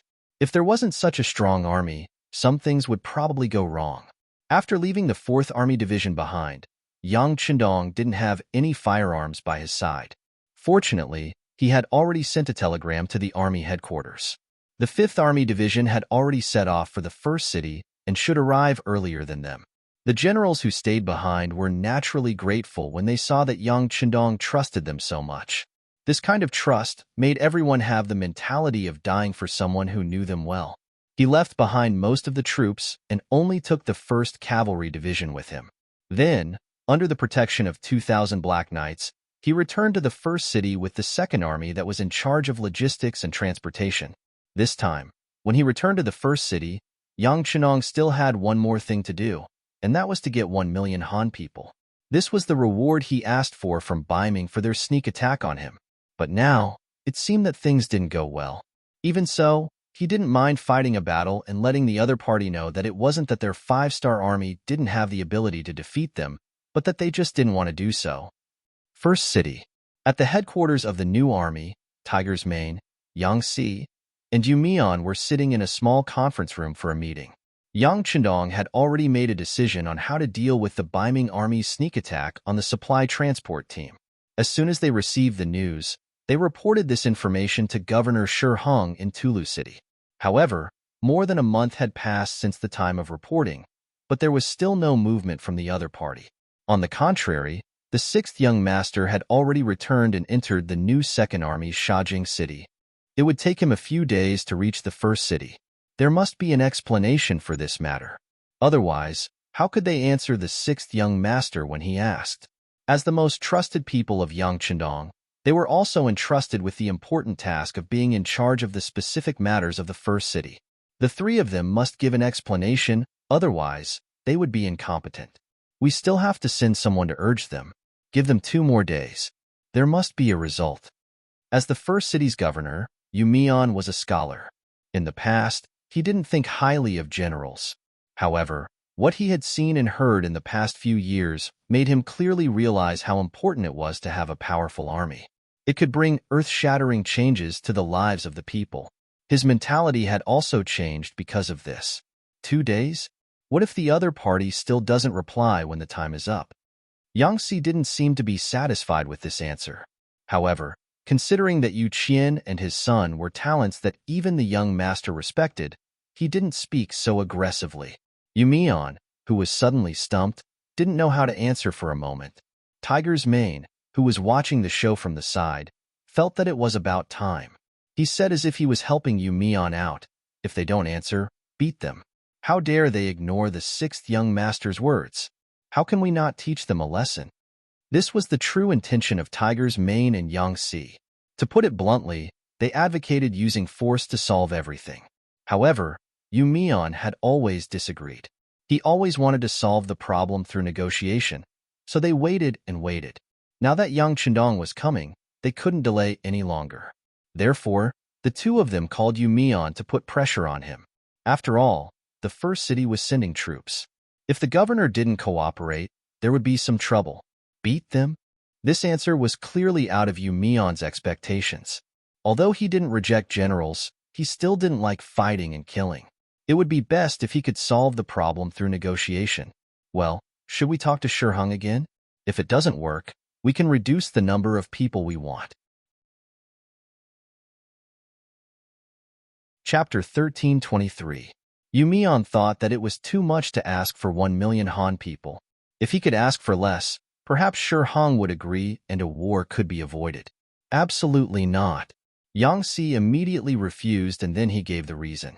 Young master's words cannot be changed, Yang Si said with a serious face, causing Yu Mian to sigh. Of course, he knew that Yang Chendong's words were like an imperial edict in the entire Yangxia and the 5-star army. Unless he was willing to take it back, no one could change it. However, when he thought about the war that was about to begin, especially with the Han people, who knew how many of his brothers would die, his expression became unsightly. Noticing the change in Yu Mian's expression, Tiger's Mane sighed in his heart.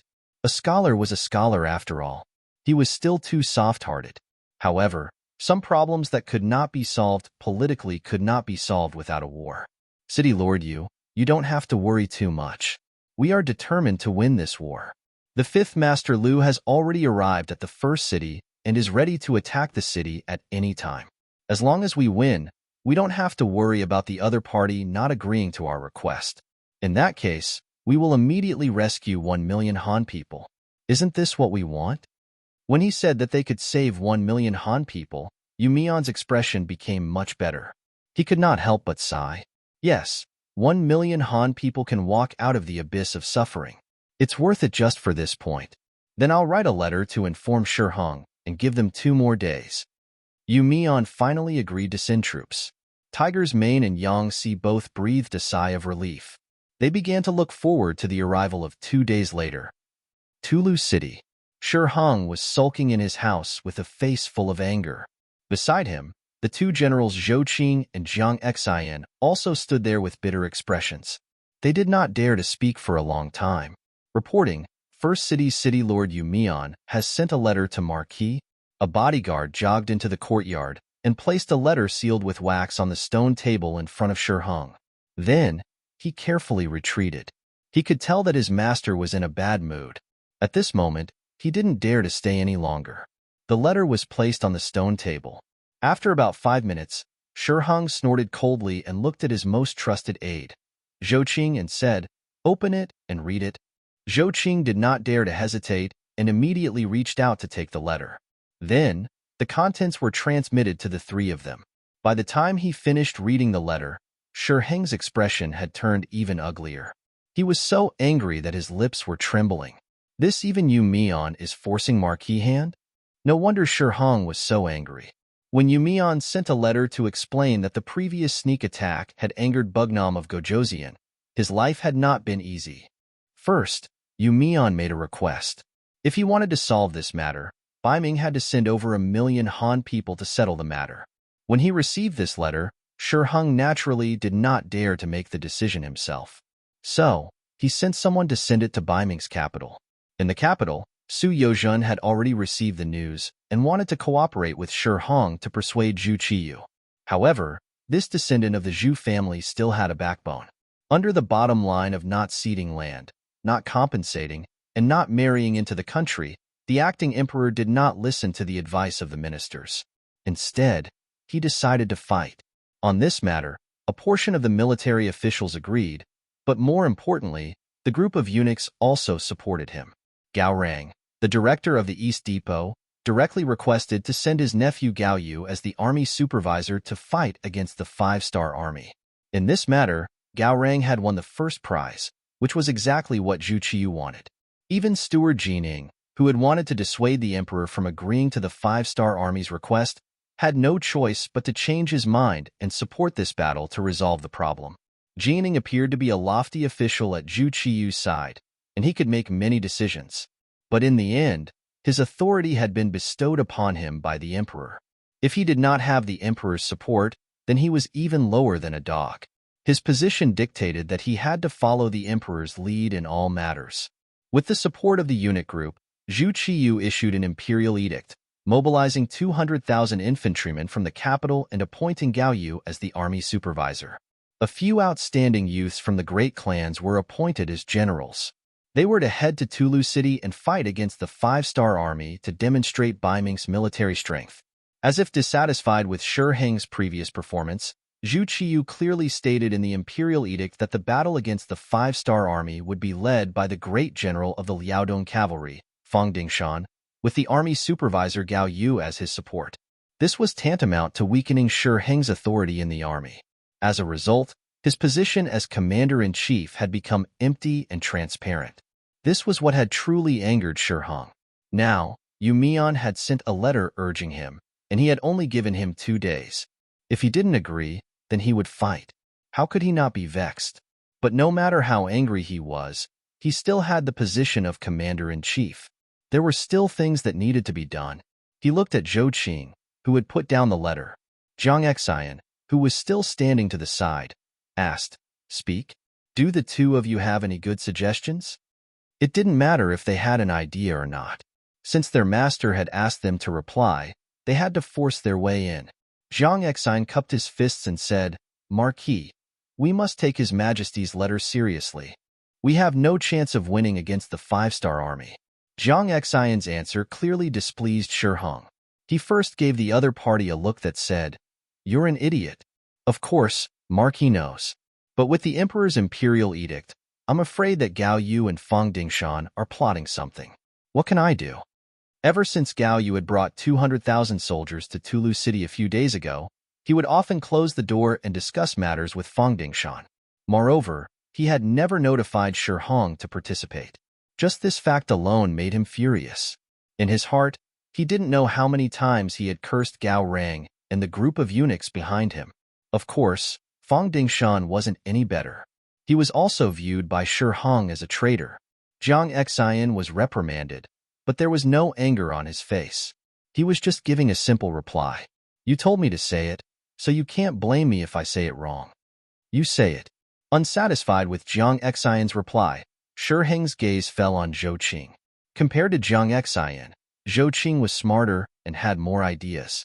This was the main reason why Shi Hong placed him in an important position. At this time, he calmly cupped his fists and said, Marquis, you don't have to be angry. We just need to send the letter out. As for how we do it, what does it have to do with us? What does it have to do with us? What do you mean? For a moment, Shi Hong didn't understand. His face was filled with confusion and confusion. Zhou Qing laughed confidently and said, Marquis, isn't the emperor going to fight with the 5-star army? But he doesn't know the strength of the opponent. There's no chance of winning this battle. Since we know that we're going to lose, why don't we hide further away and leave the battlefield to them? When the time comes and we lose, it has nothing to do with Marquis. On the contrary, you can stand up and turn the tide. At that time, isn't it obvious who's stronger? Stay out of it? Pondering the meaning of Zhou Qing's words, Shi Hong seemed to suddenly understand. You're saying that we should watch the show from the sidelines and watch others fail to distinguish ourselves? Marquis is brilliant. Zhou Qing hurriedly flattered and then retreated to the side with a smile. After receiving Zhou Qing's reminder, Shi Hong thought carefully and confirmed that this was the best way to deal with it. Wasn't Marquis dissatisfied? Then it's good that we withdraw from here and stay far away. This way, if we lose the battle, they can't blame me. Of course, for the sake of the future, he decided to write a letter to Yu Mian to express his difficulties. He also told him that Gao Rang had brought 200,000 soldiers to Tala City. This was not collusion, but a transaction. If one wanted to be understood, they had to pay a price. Otherwise, who would believe them? What would they use to form a friendship in the future? Shi Hong was a person who did not have the concept of country. In his eyes, there was only wealth and power. For this, he did not hesitate to sacrifice the interests of the country.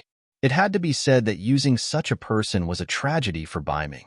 After making his decision, Shi Hong quickly took action. He did 3 things in a row. First, he wrote a letter to Yu Mian in his own name, explaining his difficulties and the situation in Tala City, expressing his powerlessness.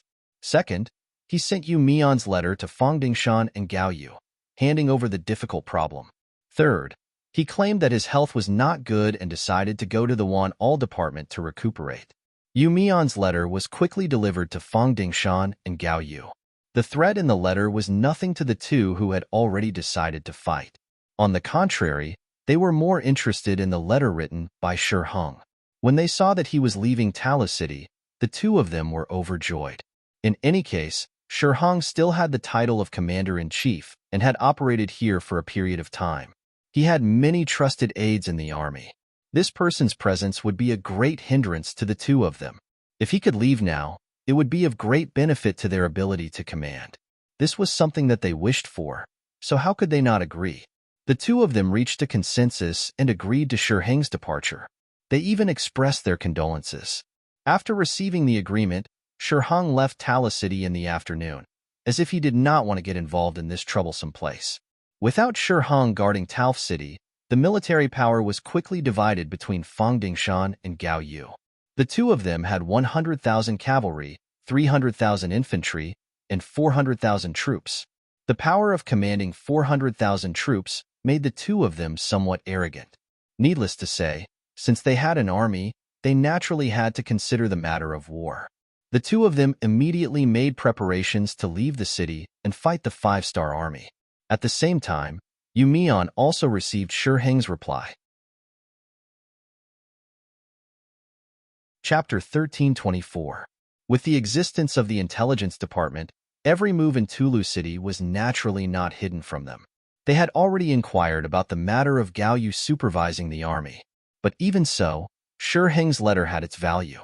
At least from this letter, it could be seen that the Ming army was preparing to take action. We have no choice but to fight. Yu Mian looked at the letter and shook his head helplessly. He cupped his fist and said to Tiger's Mane and Yang Si, "Generals, I'm not good at war. I'll leave everything to you. Just tell me what you want to do and how you need my cooperation. Now, I'll mobilize the people in the city to be ready to support the front line at any time." Before the army and horses moved, the provisions moved first. Without enough money and food, it was impossible to win a big war or a victory. Yu Mian turned around and went to make preparations. Tiger's Mane and Yang Si, who were left behind, were both happy. They were warlike people from the bottom of their hearts. Now that they had a chance to show off, of course, they would not be polite. After a simple discussion, they raised the tent and made preparations before the war. Both sides were ready for the war. Whether it was the beginning city or Tulu city, they were shrouded in a tense atmosphere before the war. Yang Chendong, who was more than 100 miles away, was moving from Shajing City to the beginning city under the protection of the Black Cavalry. In Shajing City, Yang Chendong once again met with the commander of the new Second Army. Naturally, he was comforted. In the end, Yang Chendong also promised that if there was a need, he would prioritize the participation of the new Second Army in the upcoming war. This greatly moved Shibi, and he expressed that he would train his troops well and be ready to be summoned at any time. After Yang Chendong escaped from Shajing City and was heading to the beginning city, he received a telegram from Tiger's Mane. After learning that Ming was not going to give in and still wanted to fight, he sneered and said, "I really didn't expect that there would be a result so soon after I promised to do something else."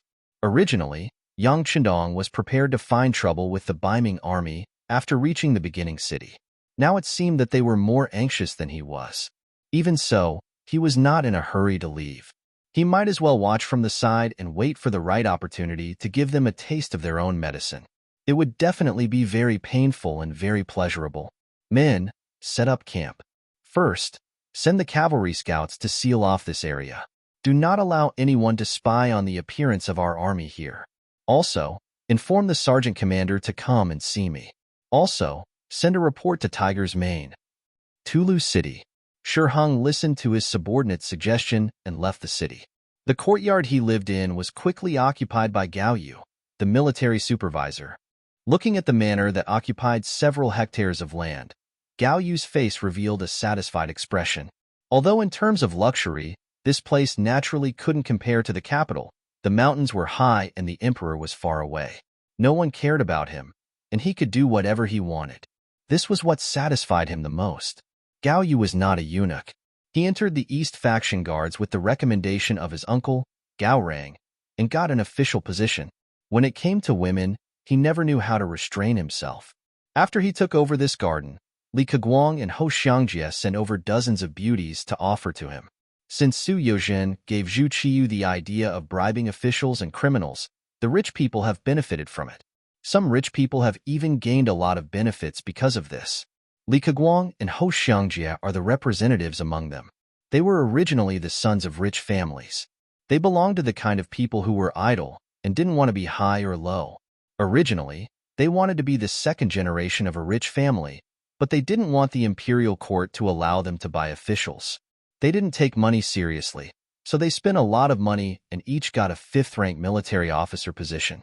They were respectively awarded the position of Wu Jie General and Wu De General. From an idle son of a rich family to a 5th-rank general in the imperial court, this huge contrast made the two of them wild with joy. At the same time, it also made them even more ambitious for revenge. They hoped to climb to a higher position and bring glory to their family from then on. They had come to Tulu City with the army to make military contributions. If they really made military contributions and were willing to use money, wouldn't their future be limitless? The two came to the army with great ambitions. Their first goal was to curry favor with Gao Yu. Unlike the two of them, Gao Yu had an uncle who was the director of the East Faction Guards. In the Great Ming Dynasty, there was no need to doubt the status of eunuchs. As close officials of the emperor, they could often decide someone's life and death and future with a single word. Moreover, Gao Yu was the supervisor of the army, so they naturally had to curry favor with him. It was no exaggeration to say that as long as they made Gao Yu happy, even if they didn't make any contributions, they would be praised to the skies when they returned to the capital. On the contrary, if they offended this person, even if they made a great contribution, they wouldn't be able to enjoy it. In the manner, Li Keguang and Hou Xiangjie did everything they could to please Gao Yu.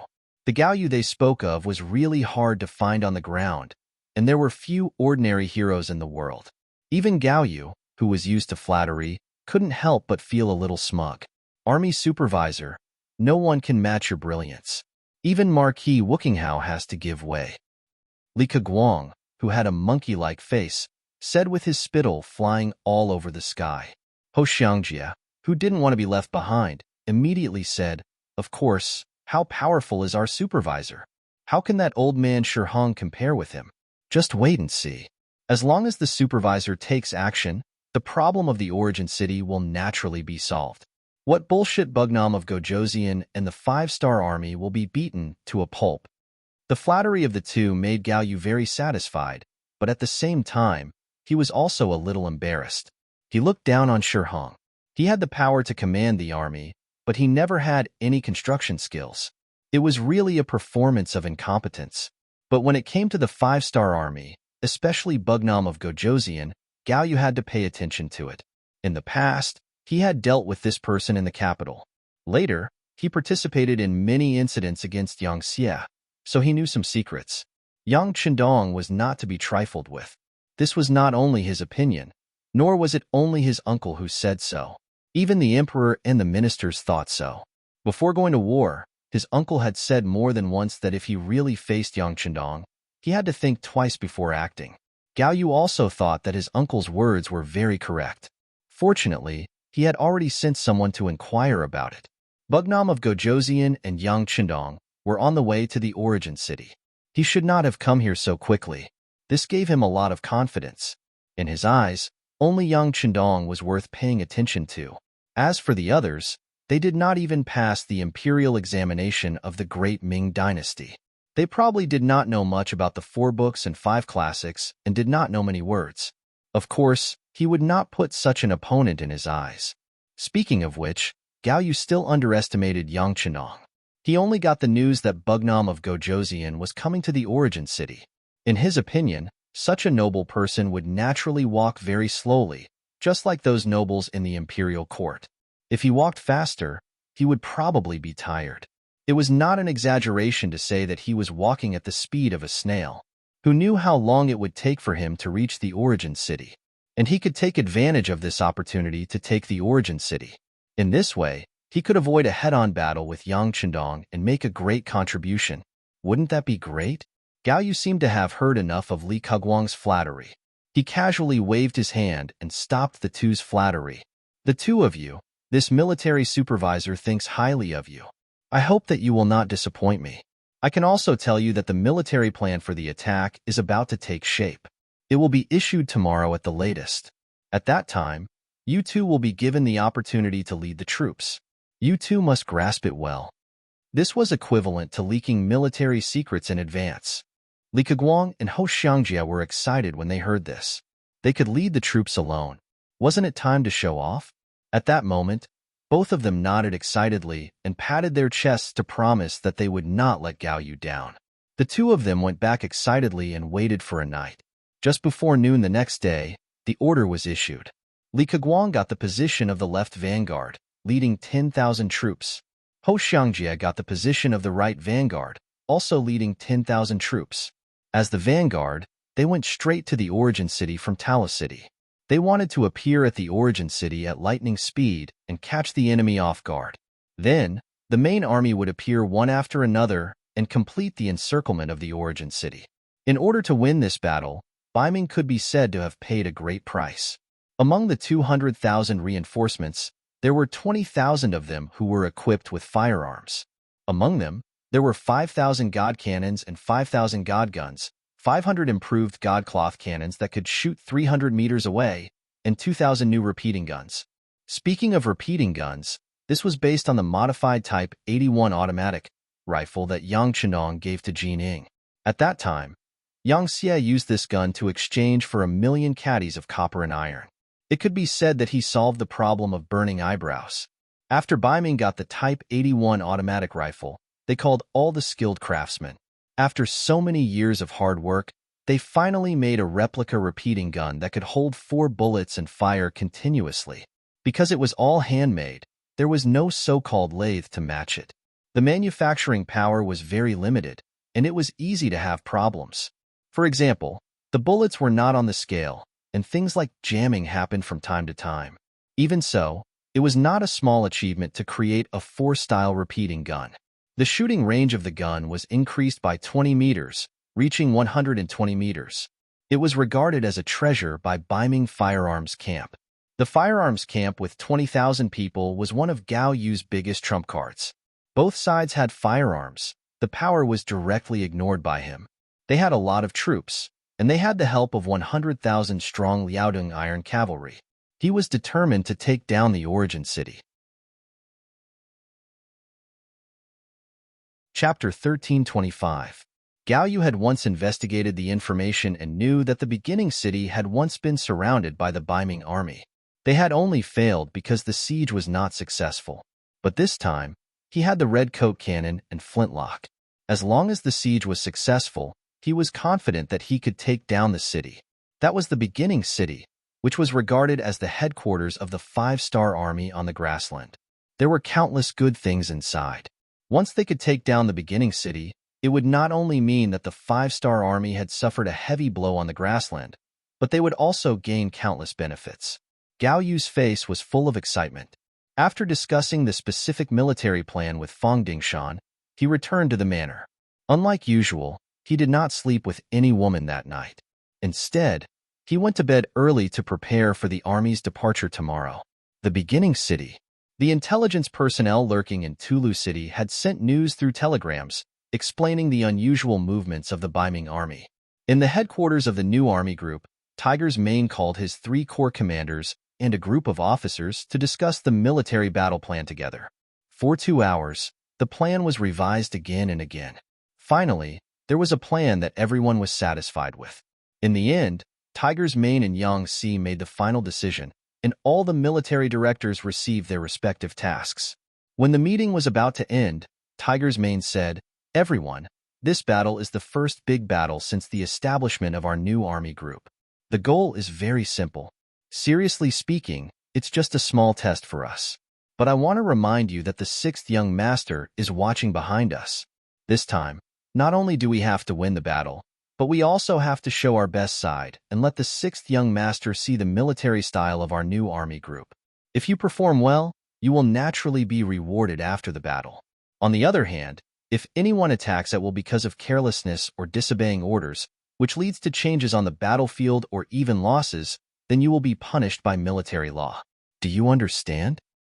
Understood. Hearing that Yang Chendong was watching from a short distance away, everyone perked up.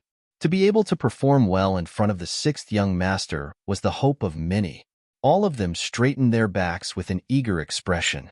After the meeting, the entire first city began to move. The entire new army of more than 100,000 soldiers was quickly mobilized. A solemn atmosphere spread throughout the city. It was June, and the grassland had become warm. Although it was not as hot as the south, where it was more than 30 degrees below zero, the highest temperature during the day was about 27 or 28 degrees. Especially at noon, when the sun shone on people, there was a roasting smell. In order to avoid the army being roasted under the sun, Gao Yu and Fang Dingshan had a discussion. At 3:00 in the morning, when the sky was still dark, they let the army out of the city, and then quickly rushed in the direction of the first city. As the left and right vanguard, Li Keguang and Ho Xiangjia's mission was to charge into Saihan Mountain immediately and open up the path to the beginning city to ensure that the army could travel smoothly. In order to complete the mission and take down this place, the two of them had done a lot of work. They even took the initiative to increase the silver reward for military merit. They would rather supplement some of it themselves so that they could have a good start. Under the stimulation of the silver, the morale of the soldiers was greatly boosted. Everyone patted their chests and looked like they were going to risk their lives. Under the excited momentum, The two vanguard armies totaling 20,000 soldiers came to the foot of Saihan Mountain and launched an attack. However, what made them depressed was that the five-star army on the mountain had already retreated. Not even a shadow could be seen. This result naturally made the two of them a little discouraged. The feeling of punching cotton made them want to vomit blood. What's going on? Why can't I see the five-star army? Could it be that they received the news in advance and escaped? Li Keguang's face was gloomy, and he said with a gloomy face. Ho Xiangjia on the side didn't look so dispirited. Instead, his eyes turned quickly. When he saw that no one was paying attention to him, he leaned in front of Li Keguang and whispered, "Brotherly, this may be a good thing." Good thing? Li Keguang looked puzzled. He even looked at Ho Xiangjia as if he was looking at an idiot. "Yes, it's a good thing," Ho Xiangjia said with a very confident look. "Brotherly, the military supervisor doesn't know what happened here. Isn't it up to us to say what happened?" Li Keguang, who somewhat understood Ho Xiangjia's meaning, suddenly trembled. Then, he looked at him in disbelief and said, "It can't be. Are you saying that we have to fake military merit?" In the Great Ming Dynasty, it was not uncommon to fake military merit. This was especially true in the later stages of the war with slave Jian. Because the imperial court had strict requirements that the reward for beheading the enemy was a certain amount, the Great Ming soldiers who couldn't defeat slave Jian on the battlefield would indiscriminately slaughter ordinary people in order to obtain the reward, and then turn in their heads to the imperial court. For this reason, it was unknown how many people of the Great Ming Dynasty died because of it. In contrast, Ho Xiangjia's idea wasn't unreliable. At least they had already captured Saihan Mountain, seized this territory, and completed the military order. Under Ho Xiangjia's guidance, Li Keguang quickly agreed. After all, this was something that was beneficial to the two of them. Afterward, the two of them sent out scouts to report back, saying that they had fought a huge battle with the 5 Astral Army on Mount Saihan. They had defeated their opponents and successfully occupied Mount Saihan, an important military location. They had also killed many 5 Astral Army soldiers. When the battle report was sent back to Gao Yu, he was naturally overjoyed. He also sent this news to General Fong Dingshan. "General Fong, look, we have won a great victory, and not bad." Looking at this battle report, a satisfied expression flashed across Fong Dingshan's face. In fact, he wasn't optimistic about the 200,000 troops brought by Gao Yu. This army was composed of new recruits. An army that had never seen blood and didn't have war horses would not be at an advantage when fighting on the grassland. However, they had a good start in the first battle. This was a good thing for the morale of the army, so he was naturally happy. There was even a faint hope in his heart. Perhaps cooperating with Gao Yu this time would be far more fruitful than cooperating with Shi Hong. After the news of the victory of the Baiming army in the first battle spread, the morale of the army improved a lot. Even the speed of their journey increased a little. As the vanguard, Li Keguang and Ho Xiangjia were praised by Gao Yu and received new orders. They were to continue to move forward and strive to reach the beginning city as soon as possible to catch the 5-star army off guard. If they could take the opportunity to enter the city, it would definitely be the first merit.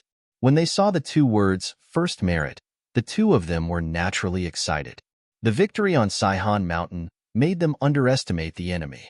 After all, they didn't really fight with the 5-star army.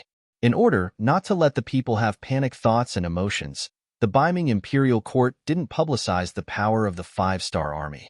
Ignorant people didn't care. The two of them led 20,000 infantrymen down Saihan Mountain and quickly went to the beginning city.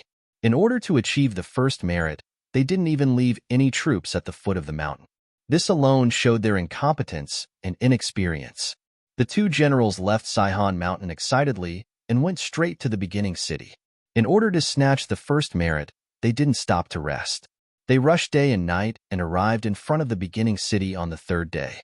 The sudden appearance of 20,000 Baiming army outside the city seemed to be greatly beyond the expectations of the 5-star army. The city gate quickly closed and showed a panicked look. Haha, the 5-star army was really unprepared. The scene in front of him made Li Keguang very excited. However, when he turned around to look at the infantrymen behind him, there was a hint of disappointment in his eyes. It's a pity that the army is very tired after rushing for days. Otherwise, we could have won the battle. Yes, the beginning city's city wall is very tall. It's not something that can be defeated by tired soldiers. I think we should wait for a while, Ho Xiangjie said with a look of pity. Facing the beginning city's city wall that had been reinforced more than once, it was very difficult to take it down. Moreover, the Ming army had rushed for days, and their combat power was less than 30% of their usual strength. If they attacked the city now, it was no different from courting death. The two generals felt that it was a pity that they couldn't attack the city immediately. However, they didn't know that if they attacked the city now, they would only die. The beginning city wasn't something that could be easily attacked. Moreover, the five-star army in the city was already prepared. If they attacked now, they would be courting death. Li Keguang and Ho Xiangjie, who were unaware of the situation, thought that they had seized a great merit and had blocked the five-star army within the city gates. Thus, they hurriedly sent someone to send a message to the rear troops, exaggerating their merits. In order to make it seem more realistic, they even added a lot of merits. For example, they had fought a great battle with the five-star army outside the city and had won, sending them back into the city. The battle report was sent by the cavalry to Gao Yu, who was not far from Tala City. It made him exclaim happily, "Ha ha ha, the two of you are really famous generals. Well done. Come, inform General Fong of this news. At the same time, order the army to speed up and rush to the beginning city as soon as possible to join General Li and General Ho." Gao Yu, who had underestimated the five-star army and overestimated the strength of his army, was excited. It seemed that the great merit was in front of him. At this moment, he looked down on Shi Hong even more. Even he, who had never led an army, could besiege the beginning city in a short time. He didn't know why Wu Qinghe would be afraid of the five-star army. Now it seemed that it was not an exaggeration to call him a stupid general. Fang Dingshan, who was leading 100,000 cavalry, also received the news quickly. He was not surprised by it. After all, the beginning city had been besieged before. Now, it was just a repeat of the past. It was nothing. He just hoped that this trip would not be as fruitless as last time. Under the beginning city, Li Keguang and Ho Xiangjie, who had rested for an afternoon and night, walked out of their respective big tents with radiant faces. Then, they ordered the troops to attack the city. The 20,000 Ming army, who didn't encounter any opponents, also had high morale. After an order, they launched the first attack on the south gate of the beginning city in front of them.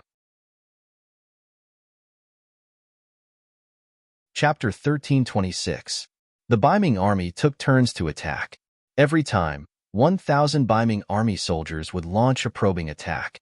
The two generals were even prepared to be heavily injured. However, when they really attacked the city, they realized that the five-star army was only putting up a hasty resistance. It wasn't too intense. It gave people the feeling that if the city wasn't high enough, they might have already broken through. Ha! After a morning of fighting, Li Keguang believed that he had seen the strength of the five-star army. He laughed loudly and said to Ho Xiangjie, "Brother Ho, did you see that? The five-star army is only SOSO. We can increase our attack in the afternoon." That's right. Ho Xiangjie also had the same view. Then, he changed the strategy of attacking the city. This time, the number of soldiers attacking the city increased from 1,000 to 2,000. On the tower outside the city, Yang Si was looking at the Ming army leisurely. He didn't look nervous at all. It was as if this battle had nothing to do with him. "Commander Yang, the Ming army has sent 2,000 people to attack the city this time." Li Yun ran to Yang Si and gave a standard military salute. The recon division's learning and training ended after they dealt with the 10,000 Ming Liaodong cavalry. Li Yun returned to the logistics headquarters and was promoted from a company commander to a battalion commander. "Yes, you can send 1,000 recruits and 200 veterans to help defend the city. Tell the soldiers not to be afraid of death. On the battlefield, only those who are afraid of death will die faster. Warriors who aren't afraid of death can't be killed." Yang Si looked at Li Yun with satisfaction and admiration. "Yes." After saluting, Li Yun turned around to make the arrangements. Yang Si was left laughing. He believed that the Ming army wouldn't have guessed that the troops defending the city this time would mainly be recruits sent by the foreign races from the logistics headquarters. This was the result of his discussion with Tiger's Mane and Yu Mian. They reported it to Yang Chendong and got his approval. In the eyes of the five-star army, the Biming army was as weak and docile as a lamb. This was a group of vile people who spoke of benevolence, righteousness, and morality every day, but actually did despicable and shameless things behind their backs. Every day, they opened their mouths and talked about the words of Confucius and the words of the saints. But in reality, they were just people who recognized a few more words and knew how to write some useless poems. If it wasn't for the great Ming dynasty's generous treatment, these scholars wouldn't have anyone to serve them. They wouldn't even know how to cook or plow the fields. They would just be pure parasites. In the later period of the Great Ming, it was about using benevolence to rule the world and using benevolence to convince people. Many virtuous paragons believed that they could rely on their silver tongue to wander the world in an invincible position and play with their enemies in the palm of their hands. Such arrogant people were already outdated in this world. If it weren't for the five-star army's protection, they would have been slapped in the face a long time ago.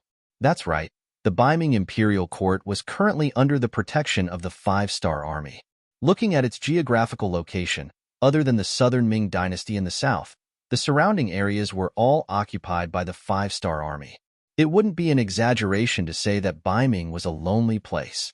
In other words, as long as the five-star army didn't make a move against them, Biming would be safe and auspicious. For an army like this to think that they were the best in the world and look down on the five-star army, it had to be said that it was truly laughable. To deal with an army like this, the five-star army didn't need to send out any elites. They didn't even need to send out a regular army. As long as they sent out the new recruits from the logistics headquarters who had never been on the battlefield, it would be enough to deal with everything. They could pretend that they weren't a match for the enemy and achieve the goal of mobilizing the enemy's army. They could also train the soldiers on the battlefield. This was something that Yang Xi naturally had to do. This was why Li Keguang and Hou Xiangjie didn't feel that the five-star army was powerful. This was also something that the five-star army did on purpose. They were using the strategy of luring the snake out of its hole. Since the Biming army took the initiative to provoke them, they had to be ruthless. This was to prevent them from coming out to cause trouble while the five-star army was fighting. Since they were going to be ruthless, they had to defeat as many of the Biming army as possible. However, if they were too ruthless, it was inevitable that the Biming army would be afraid of the enemy and retreat to defend Tala City. Yang Chendong didn't want to be unable to annihilate a large number of the enemy's forces in the battle. Therefore, they had to retreat step by step and show weakness step by step in order to lure more Biming army out of Tala City and surround them in one fell swoop. In order to achieve this goal, after Yang Xi and the others discussed and reported to Yang Chendong, they were even prepared to give up the outer city. Now it seemed that the plan was going smoothly. The ignorant Biming army was indeed fooled. The siege continued, and both sides suffered losses. There were more than one crisis at the south gate of the outer city, but they were all defeated because the Biming army's forces were too few. This made Li Keguang and Hou Xiangjie regret for a while. They could only hope that the main army would appear and then take advantage of their superior forces to occupy the beginning city and obtain great merits. 3 days later, the main force of the Biming army finally arrived. Gao Yu appeared on top of the beginning city's gate with a total of 150,000 troops, accompanied by 20,000 firearms barracks. As for the 100,000 Liaodong cavalry led by Fang Dingshan, they didn't go with them. Instead, they wandered around in the vicinity. This showed Fang Dingshan's wisdom. He didn't think highly of Gao Yu as the army supervisor, so he didn't go with him. The advantage of this was that once the situation changed, they could evacuate immediately and their strength wouldn't be damaged. Without Butcher Zhang, we won't be eating hairy pigs. Although Gao Yu was a little unhappy about Fang Dingshan's unwillingness to cooperate, wasn't this an opportunity? If he could take down the beginning city without this person's help, wouldn't the great merit fall on him? Based on the fact that his uncle was Gao Rang, the director of the East Factory, Gao Yu didn't think that anyone would have the guts to steal his credit.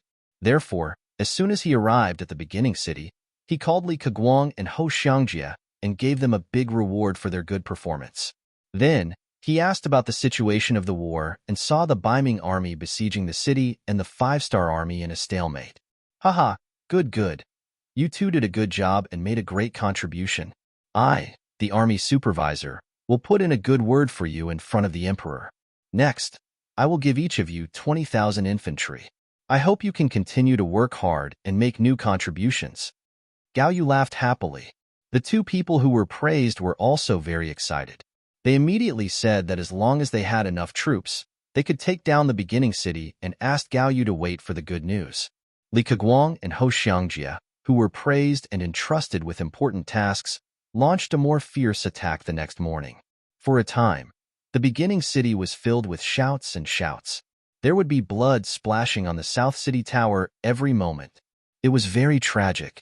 It was unknown whether it was because they were too excited or too agitated, but Li Keguang and Ho Xiangjie didn't notice that the number of casualties among the infantry they sent out wasn't many. On the contrary, the number of injured soldiers was very considerable. Of course, they would not think that this was originally the five-star army's mercy. Once this army was surrounded, these Ming army soldiers might become prisoners. They were Han Chinese, so it was better not to kill them. Another 2 days of iron and blood besieging the city. The Ming army had to retreat because 3,000 soldiers were killed and 15,000 were injured. This also made Li Keguang and Ho Xiangjie depressed. In their view, the besieging army was about to succeed several times. But with the five-star army's counterattacks, they had to retreat.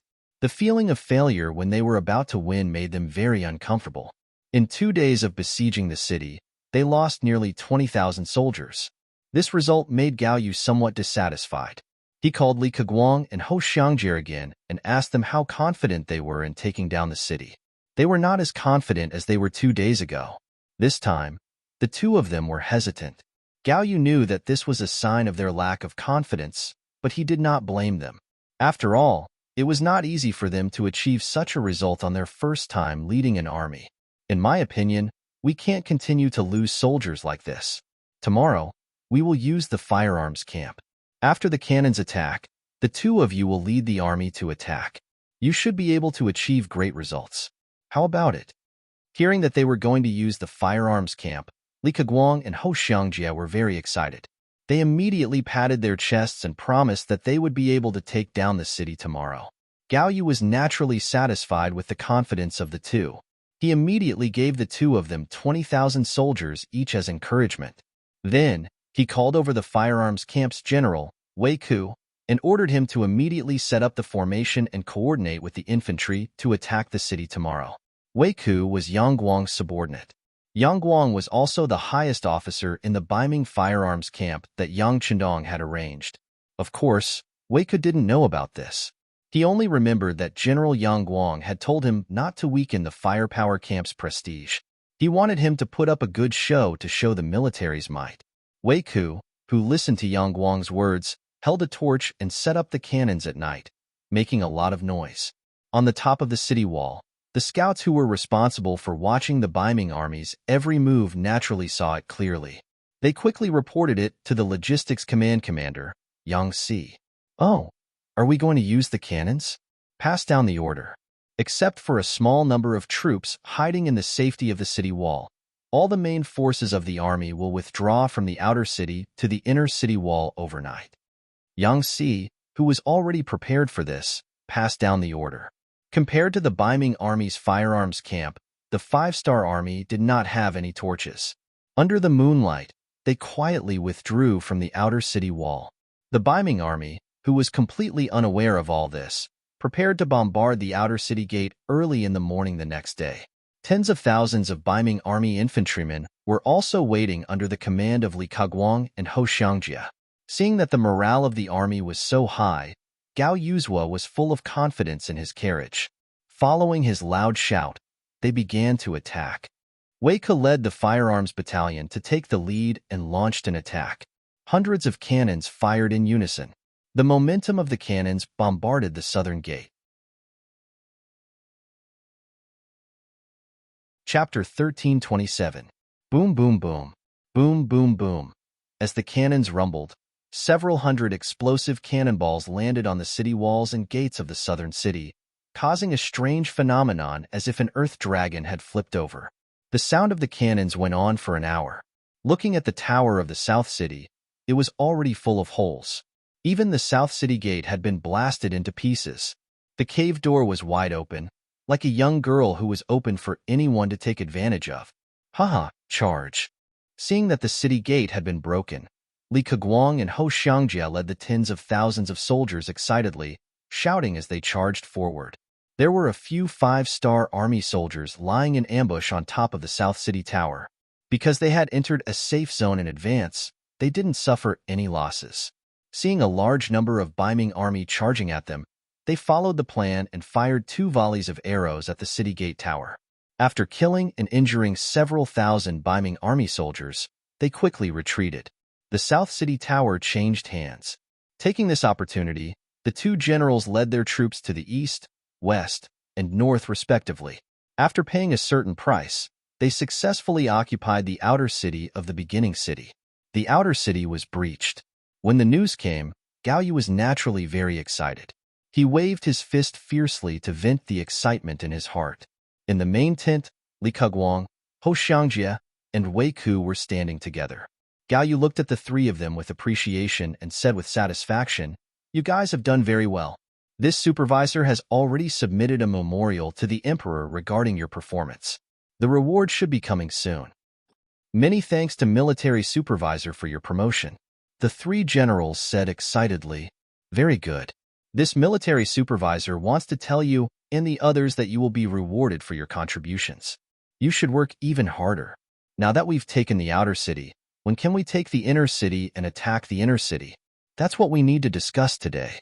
If you have any suggestions, feel free to raise them." Gao Yu began to ask questions after a round of praise. After all, conquering and occupying the entire origin city was his goal. Conquering the outer city was just the first step. With the previous victory, the 3 generals were each more courageous than the other when it came to strategizing. After listening to the opinions of the 3 people, Gao Yu finally understood the opinions of the 3 people. That was, they still needed to increase the number of troops. The best plan was to take down the first city in one go with the advantage of a strong military force.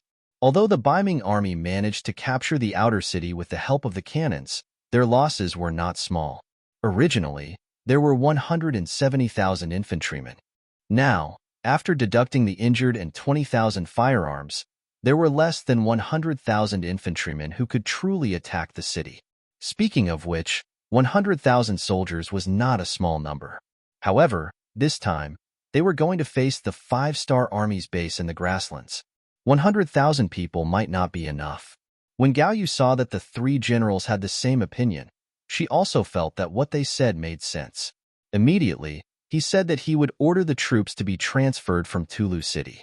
He wanted to take this opportunity to rest and reorganize the army. When the reinforcements arrived, they would launch a fierce attack on the city. They wanted to attack the beginning city as happily as they attacked the outer city. Within the city of Talu, there were still 130,000 northern soldiers. Previously, because she did not know the details of the 5-star army, Gao Yu did not send them out in order to prevent accidents. But now that the army was progressing so smoothly, it would be too wasteful to leave these soldiers in Tulu City. After Gao Yu gave the order, 80,000 soldiers left the city and rushed in the direction of the first city. This move seemed to be Gao Yu's heavy bet, but at the same time, it was also the beginning of her defeat. The success of luring the snake out of its hole also meant that the 5-star army could finally let loose and fight back with all their strength. Yang Xie's intelligence personnel in Tulu City reported the news as soon as the 80,000 infantrymen gathered in the city. Yang Chendong, who had been watching every move in Tulu City, immediately laughed. "Good, the enemy has entered the trap. We can start the operation." "Sixth young master, please give the order." The several high-ranking officers of the 5-star army standing in the tent all looked at Yang Chendong. Looking at everyone's eager appearance, Yang Chendong knew that they were ready. He did not hold back and came to the sand table and loudly ordered, "Commander Nyo Duo of the Ear Army, I order you to send a division to quickly seize Saihan Mountain and cut off the 80,000 Ming army reinforcements from Gao Yu's main army." "Yes." Nyo Duo immediately saluted after hearing the order. "New 2nd Army Commander Shibi, you send 2 divisions to cut off the 80,000 Ming army's retreat after they leave Tulu City. Don't let any of them return to the city. This time, you may face a pincer attack from the 80,000 infantrymen and the 50,000 Ming army in Tulu City. Can you do it? This was a very important mission, and they had to be careful. Yang Chendong wanted to give this mission to Shibi. Your subordinate will personally take 2 divisions to carry out this mission. We definitely won't let a single Ming army member escape back into Tulu City, Shibi said in a clear voice. This was the new Second Army's first battle after being reorganized, and it was going to be carried out right under Yang Chendong's nose. They could only win, not lose. This was his creed. Yang Chendong silently nodded. Although the mission was a bit difficult, if the new Second Army wanted to stand up again, they had to go through this kind of experience. Without looking back, Yang Chendong ordered again, 1 division of the new Second Army and 1 division of the Second Army. Make use of the advantage of the war horses to cut down the encirclement of the 80,000 infantrymen. This is to inflict heavy damage on the enemy and destroy their morale. Yes. The 2 commanders, Shibi and Yoduo, immediately agreed, expressing that they would pass on the mission to their subordinate division commanders. At this point, Yang Chendong turned his gaze to the 1st Cavalry Division's commander, Tian Hu had been standing there like a pole but hadn't accepted a mission yet. When he saw Yang Chendong's gaze, Tian Hu straightened his back.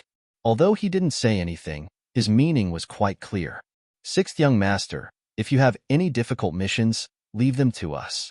We promise to complete them. Commander Tian, 100,000 Ming Liaodong cavalry have disappeared from our line of sight. They might appear at any time. Your mission is to stop them from entering the battlefield and inflict as much damage as possible. This is a powerful enemy. Ming has invested a lot in them, and they have 5 times your number. Can you stop them? When Yang Chendong asked this, he was also carefully observing Tian Hu's expression. Speaking of which, their mission was the most difficult. If they didn't handle it well, it was possible that the whole division would be wiped out. When he heard that they were finally going to face Ming's Liaodong cavalry, even though he knew that the other party had 100,000 soldiers, Tian Hu didn't show any fear on his face. On the contrary, there was only a rumbling fighting spirit. 6th Young Master, don't worry. Our 1st Cavalry Division is not afraid of any opponent or enemy. No matter if they are weak or strong, as long as they face us, they will only be defeated. Good. Hearing Tian Hu's confident answer, Yang Chendong walked forward and patted his shoulder, then said, Your fighting spirit is commendable. But I still have to say that the opponent this time is not simple. You must not be careless. I have already sent a new group of soldiers. They will send people out of the city to help you. There is also a heavy cavalry regiment near the beginning city. If things go wrong, they will go to the beginning city and meet up with them to launch a counterattack. Remember, don't use loyalty in war, and don't use the lives of your soldiers as a stepping stone. When Tian Hu heard such sincere words, he once again stood at attention and said, 6th Young Master, I will remember your words in my heart. Watch my performance. Well, I will watch your performance. Speaking of which, this king is preparing to expand the world's 1st Cavalry Division into an army. I hope that you can have the vision of a general. What this king wants is a general who can devise strategies, not a tiger general who can only charge into battle. Do you understand? This was the first time Yang Chendong talked about expanding the 1st Cavalry Division into an army in public. There wasn't any news about it before, so everyone was surprised after hearing it. The current 1st Cavalry Division already had 20,000 soldiers. Its combat strength was not something that any army could compare with. Now that he wanted to expand it, didn't that mean that its combat strength was close to that of a group army, or even surpassing them? There was no doubt that once it became an army, the value of a commander would definitely surpass that of other commanders. Even the power of a group army commander would be on par with that of a group army commander. After everyone understood this, they looked at Tian Hu with envy and a little jealousy. Tian Hu's face turned red. This meant that the 6th Young Master wanted to promote him. At the same time, it was also a kind of affirmation to the 1st Cavalry Division. He immediately stood at attention and said, Yes, 6th Young Master, please rest assured. Tian Hu is a wise general, not just a general who knows how to kill. Knowing that Tian Hu understood the meaning of his words, Yang Chendong patted his shoulder with satisfaction and said, Very good. Then I will watch your performance. Don't let me down. Yes, teacher. After feeling Yang Qindong's ardent expectations, Tian Hu changed the way he addressed him and called him teacher. This was to express in private that he would definitely complete the mission. The combat missions of the various troops had been completed. Yang Qindong's gaze wandered around the faces of the 3 military commanders, then he nodded and said, "Well, I look forward to your performance. Let's set off now." Yes. After Tian Hu, Shi Bei, and Yo Duo saluted in unison, they turned and walked towards the troops. After watching the 3 of them leave, Beta Persei, who was standing at the side, came over and asked in a low voice, "Young master, what are we going to do? Our 2,000 black cavalry has been itching for a fight." In this battle, the Ming army sent 80,000 infantrymen out of the city, and there were 50,000 defending infantrymen in Tulu City who could come out at any time. In addition to the 100,000 Liaodong cavalry who had been wandering outside without a fixed residence, there were a total of 200,000 people. On the other hand, Yang Qindong only had 20,000 people from the 1st Cavalry Division, more than 20,000 people from the 3 divisions of the new 2nd Army, and more than 10,000 people from the 2 divisions of the 2nd Army. In total, there were only 60,000 people. The difference in strength was more than 3 times. But Beta Persei was not nervous at all. On the contrary, he was worried that the 2,000 black cavalry would have no battle to fight. It had to be said that he was very careless, but it also proved how much trust and confidence he had in Yang Qindong. Chapter 1328. What's wrong? More than 200,000 enemies aren't enough for the black cavalry? Just wait and see. We'll go wherever there's danger. Yang Qindong chuckled. He liked Beta Persei's optimistic personality and fearless courage. Hearing that the black cavalry could go to the battlefield, Beta Persei immediately laughed. "Okay, young master, then I'll tell my brothers the news now. I guarantee that they'll all be overjoyed." First City. The military report of 80,000 Ming infantry leaving Terra City was also sent to Tiger's man via telegram. He first laughed, then looked at the Logistics Command Commander Yang Si, Castellan Yu Mian, Division Commander Xiao Yining of the 5th Division Lu, and 3 other commanders and a division commander in the conference room. He said in a deep voice, "It's time for our new army group and First City to stretch our hands. Now announce the order." After everyone, including Yu Mian, stood up straight, Tiger's man said, "The 101st Division and the Heavy Cavalry Regiment will go out of the city to find the Ming Liaodong Cavalry and cooperate with the 1st Cavalry Division to find and destroy the enemy. The 102nd Division and the 103rd Division will surround the Ming army outside the city from the left and right respectively and strive to capture all of them. The 5th Division Lu will cover the Ming army's artillery camp before the battle and go out of the city to severely damage the enemy's firearms camp. Let them know that we're their ancestors when it comes to firearms. The Logistics Command will be responsible for going out of the city to take care of the prisoners and clean up the battlefield. The Castellan's mansion will be responsible for defending the city and security in the city. At the same time, empty several hospitals in the city and prepare to receive the enemy's wounded." After issuing several orders in a row, Tiger's man suddenly raised his voice and said, "The 6th young master will be watching this battle not far away. Whoever has a problem should prepare to leave the army and go back to retire." "We promise to complete the mission," everyone answered in unison. As the 5-star army continued to grow stronger, the number of reserve talents also increased. Who knew how many people were eyeing the position below their buttocks? If he didn't perform well, Tiger's mane wasn't joking. He would really retire early. This was related to his own future, so he couldn't afford to be careless or careless. Tiger's mane knew that his words had worked when he saw the solemn expressions on everyone's faces. He nodded quietly and then said, "Okay, go and prepare. Rest well tonight. Tomorrow morning, we will go out and fight." Saihan Mountain. This was an important mountain between the First City and Tulu City. As a link between the 2 cities, it served as a buffer. Saihan Mountain, which had experienced countless wars, had changed hands many times. It was used as the gate of the First City to defend against enemies. This time was no exception. Ming's first target was this place. However, because the 5-star army was prepared and gave up in advance, it allowed Ming's army to take down this important place without shedding any blood. However, because it was too easy to get, it didn't attract enough attention. Even Li Keguang and Ho Xiangjia, who were the vanguard generals, didn't leave any troops here. However, when Gao Yu passed by here, she casually pointed and arranged for 3,000 soldiers to be here.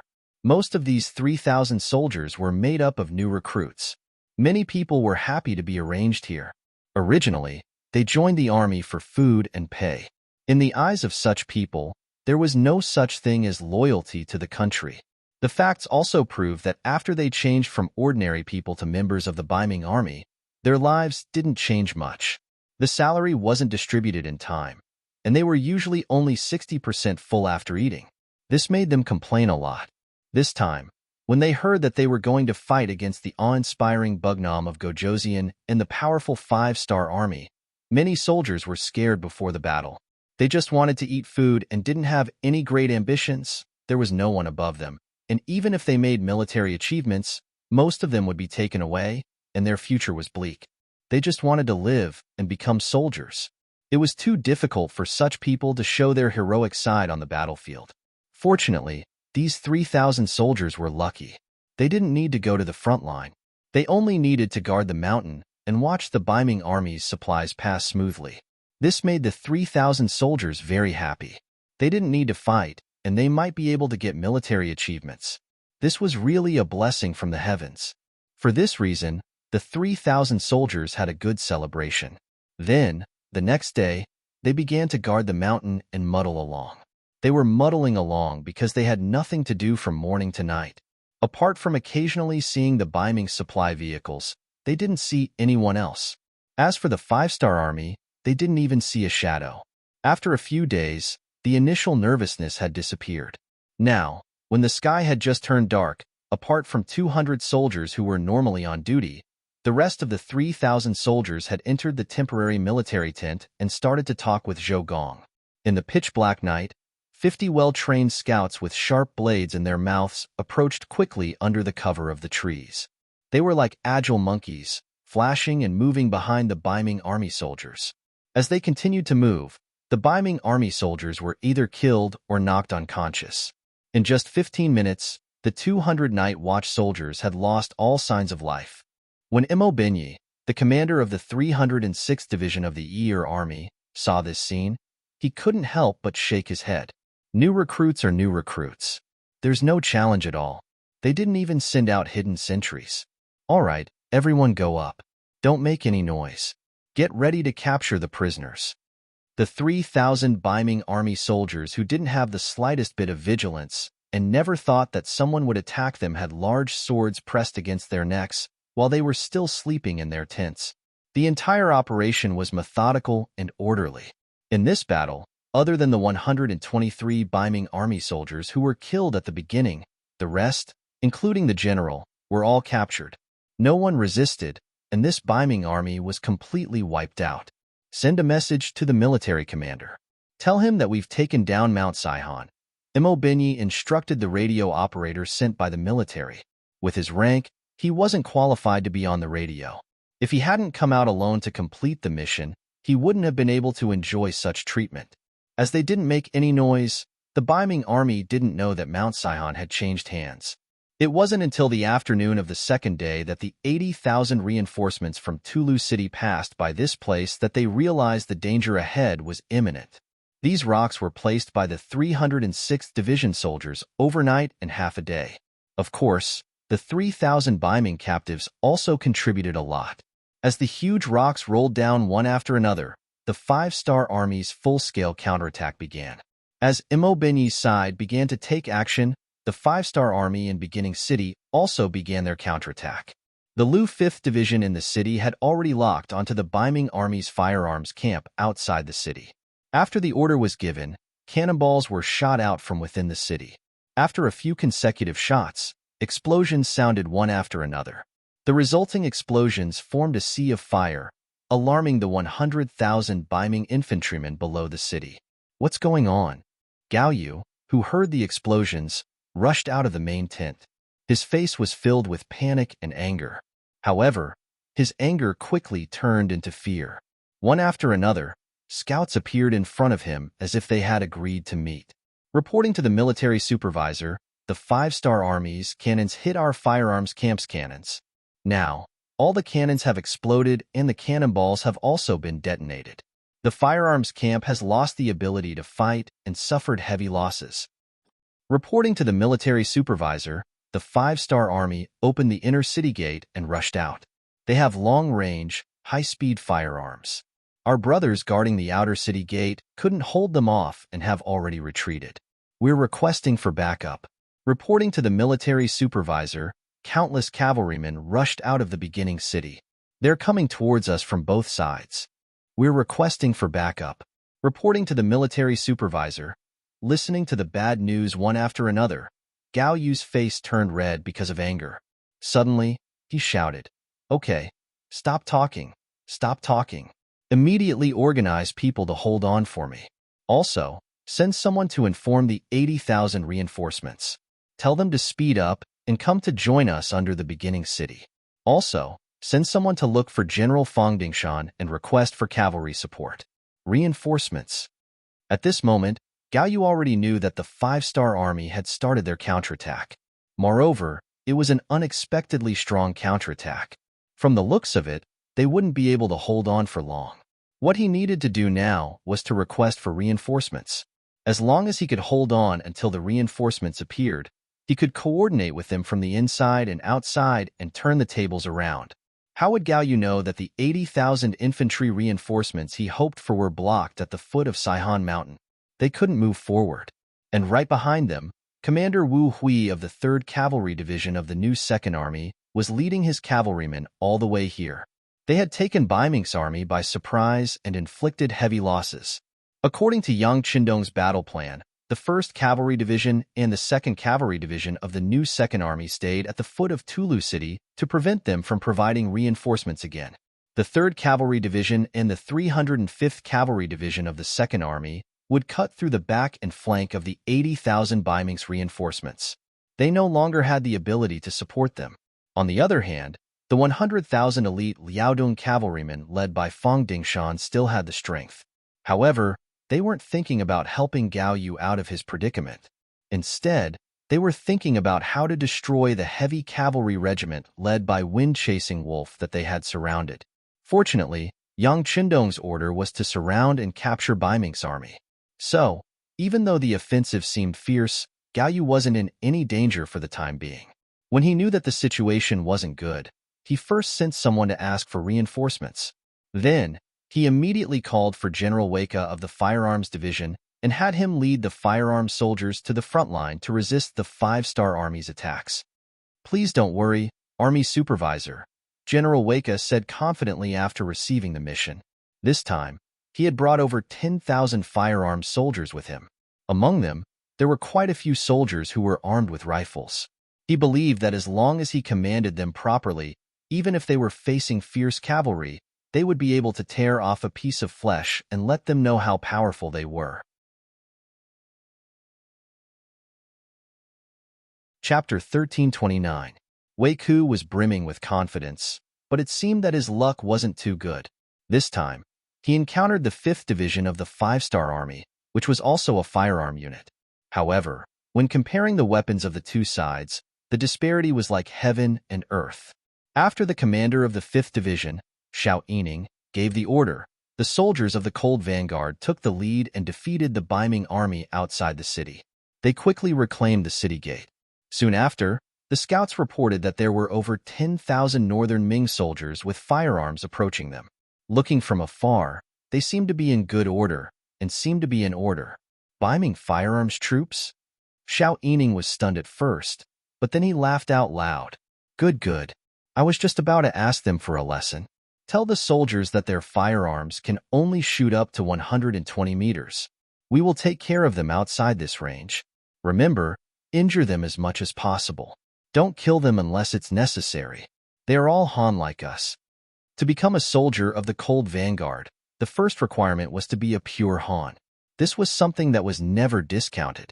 As for the other foreign warriors, no matter how well they performed, or whether they had already converted to Han nationality, they had no chance of becoming a member of the Cold Front.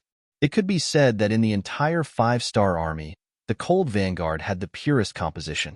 This was also because Yang Chendong didn't want other people to have advanced firearms. Otherwise, he would have to sleep with one eye open. Xiao Yining's order was passed down to the troops, and the few regimental commanders became extremely excited. They shouted loudly, "Commanders, it's time for us to practice our target practice. Next, we will compete with our marksmanship. Let's see who is more accurate and who can injure the most enemies." The 4 regiments actually treated the battlefield as a drill. They treated the enemies as targets. They didn't care who killed the most, but who injured the most. It was really strange. When Xiao Yining heard the report, he just smiled. He knew that the 5th Division spent a lot of time training and didn't have much time on the battlefield. They all needed to vent. "Men, bring me my gun." "We're going as well," Xiao said excitedly to the officer in charge of firearms. Not long after, the cadres and soldiers of the division headquarters all carried their matching guns and rushed straight to the outer city wall of the first city. At this time, at the beginning of the city, there was already a group of soldiers from the Ming firearms camp rushing towards the city with guns in their hands. These Ming firearms battalion soldiers had all kinds of weapons in their hands. There were single-shot muskets, single-shot flintlocks, and 4-shot repeating pistols. Thanks to Yang Chendong, Ming had obtained a Type 81 automatic rifle.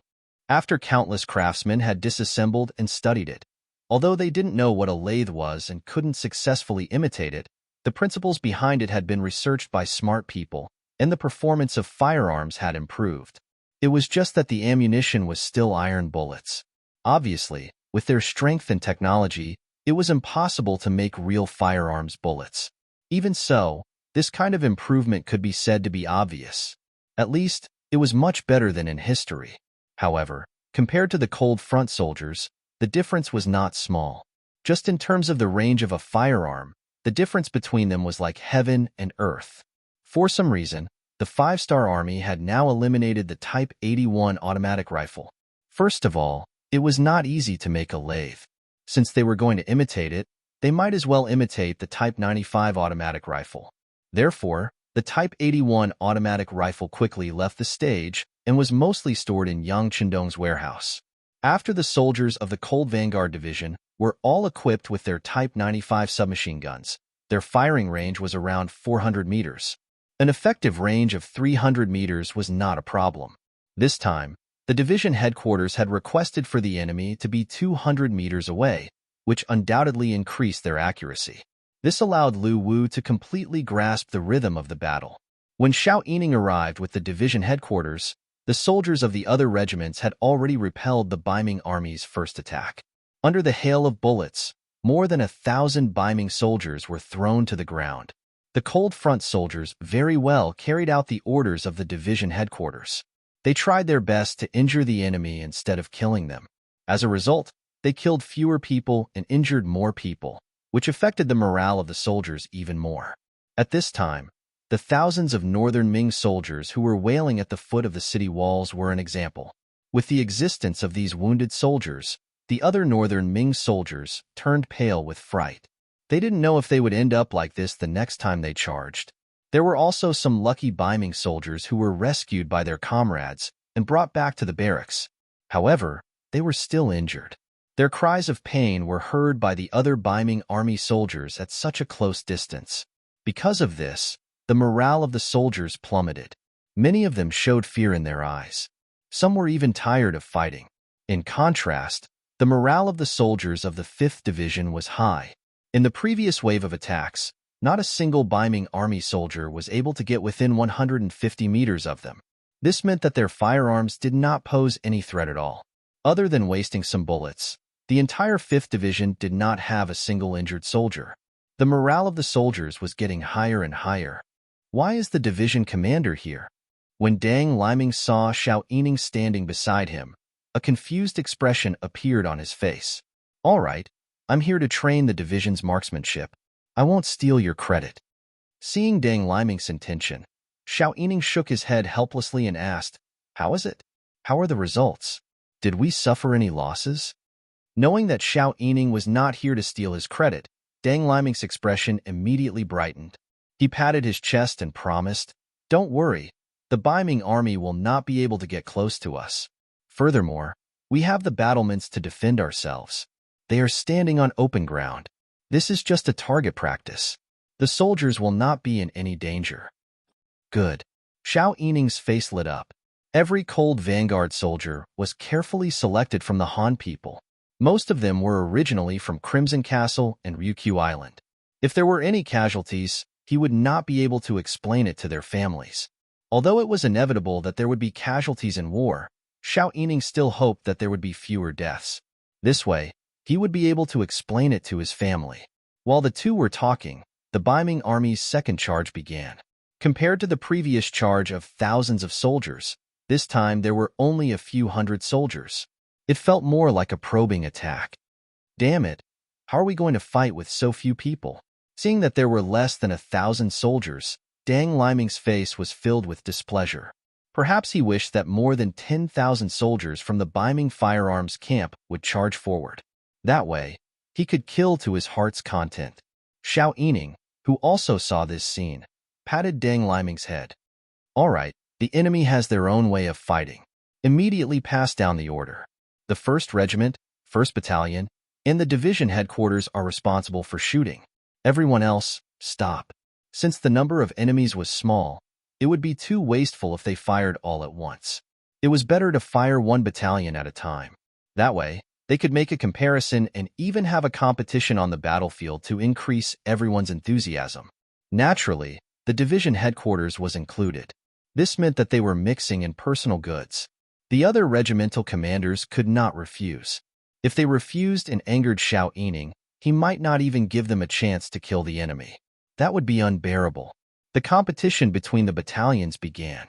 No matter how many soldiers from the Ming army came, the distance of 200 to 150 meters was their life and death line. No one could rush over, let alone launch a counterattack. Not only that, after a few short charges, more and more soldiers from the Ming army could run back without being injured. So much so that the wounded soldiers of the Ming army were thrown under the city gate tower. When everyone screamed in pain, the other Ming army soldiers did not dare to come forward. They were afraid that they would be one of them. The firearms camp did not play its role as expected. Instead, they were beaten into idiots.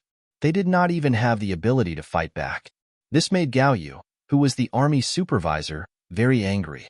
However, what made him even more dissatisfied was that as the two cavalry armies under the new army continued to penetrate and cut through, he actually lost another 10,000 or so infantrymen at daybreak the next day. Moreover, most of them were injured soldiers. The number of people who truly died in battle was few and far between. It was precisely because there were too many injured soldiers in the barracks. It was more than a third of the total number of soldiers. The wails and screams of pain were endless. It was like purgatory on earth. It made people's faces change greatly. The morale of the soldiers was greatly shaken. At this moment, if there were no reinforcements, the more than 100,000 Ming army would collapse. Reinforcements? Where are the reinforcements? Looking back, Gao Yu's eyes flashed. At this moment, he finally knew the power of the 5-star army. He also began to regret that he took the initiative to go out of the city to fight. If he stayed in Tala City, would it be much safer? Tala City. When the 80,000 reinforcements left the city, the commander of the new 2nd Army led the 1st Cavalry Division and the 2nd Cavalry Division to camp in the city. The military tents were connected to one another, and countless cavalrymen were constantly wandering around. This momentum frightened the northern Ming soldiers who were guarding the city. They also began to realize that the soldiers who had left the city were in danger. Knowing that the Ming army outside the city may be very dangerous, whether to kill them or not became the problem that the Ming General Zhang Peng needed to consider. He had climbed up the city tower and roughly looked at the 5-star army cavalry below the city. There were only 10,000 people. If it was only a comparison of forces, they still had a certain advantage. However, war could not be calculated like this. It had to be considered from many aspects. For example, the other side was all cavalry. They could participate in the battle. However, a part of them needed to stay in the city to defend the city. They could not all go to the battlefield. This made the gap between the two sides shrink a lot.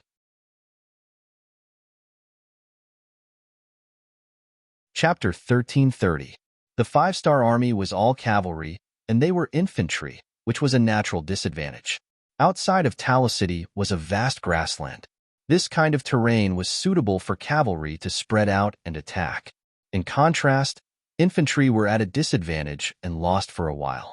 Under all kinds of reasons, Zhang Peng came to a conclusion. If they went out of the city, there was a high chance that they would be defeated. If they didn't do well, they might even lose Tala City. Zhang Peng, who was shocked by this conclusion, was even less likely to send reinforcements out of the city. He just sent out several carrier pigeons to inform Gao Yu, who was at the beginning of the city, of his difficulties and predicament. At the same time, he also sent people to the Wan Quan department in the rear. He wanted to report this matter to Admiral Shi Hong. It would be best if Shi Hong could stand up and lead the overall situation.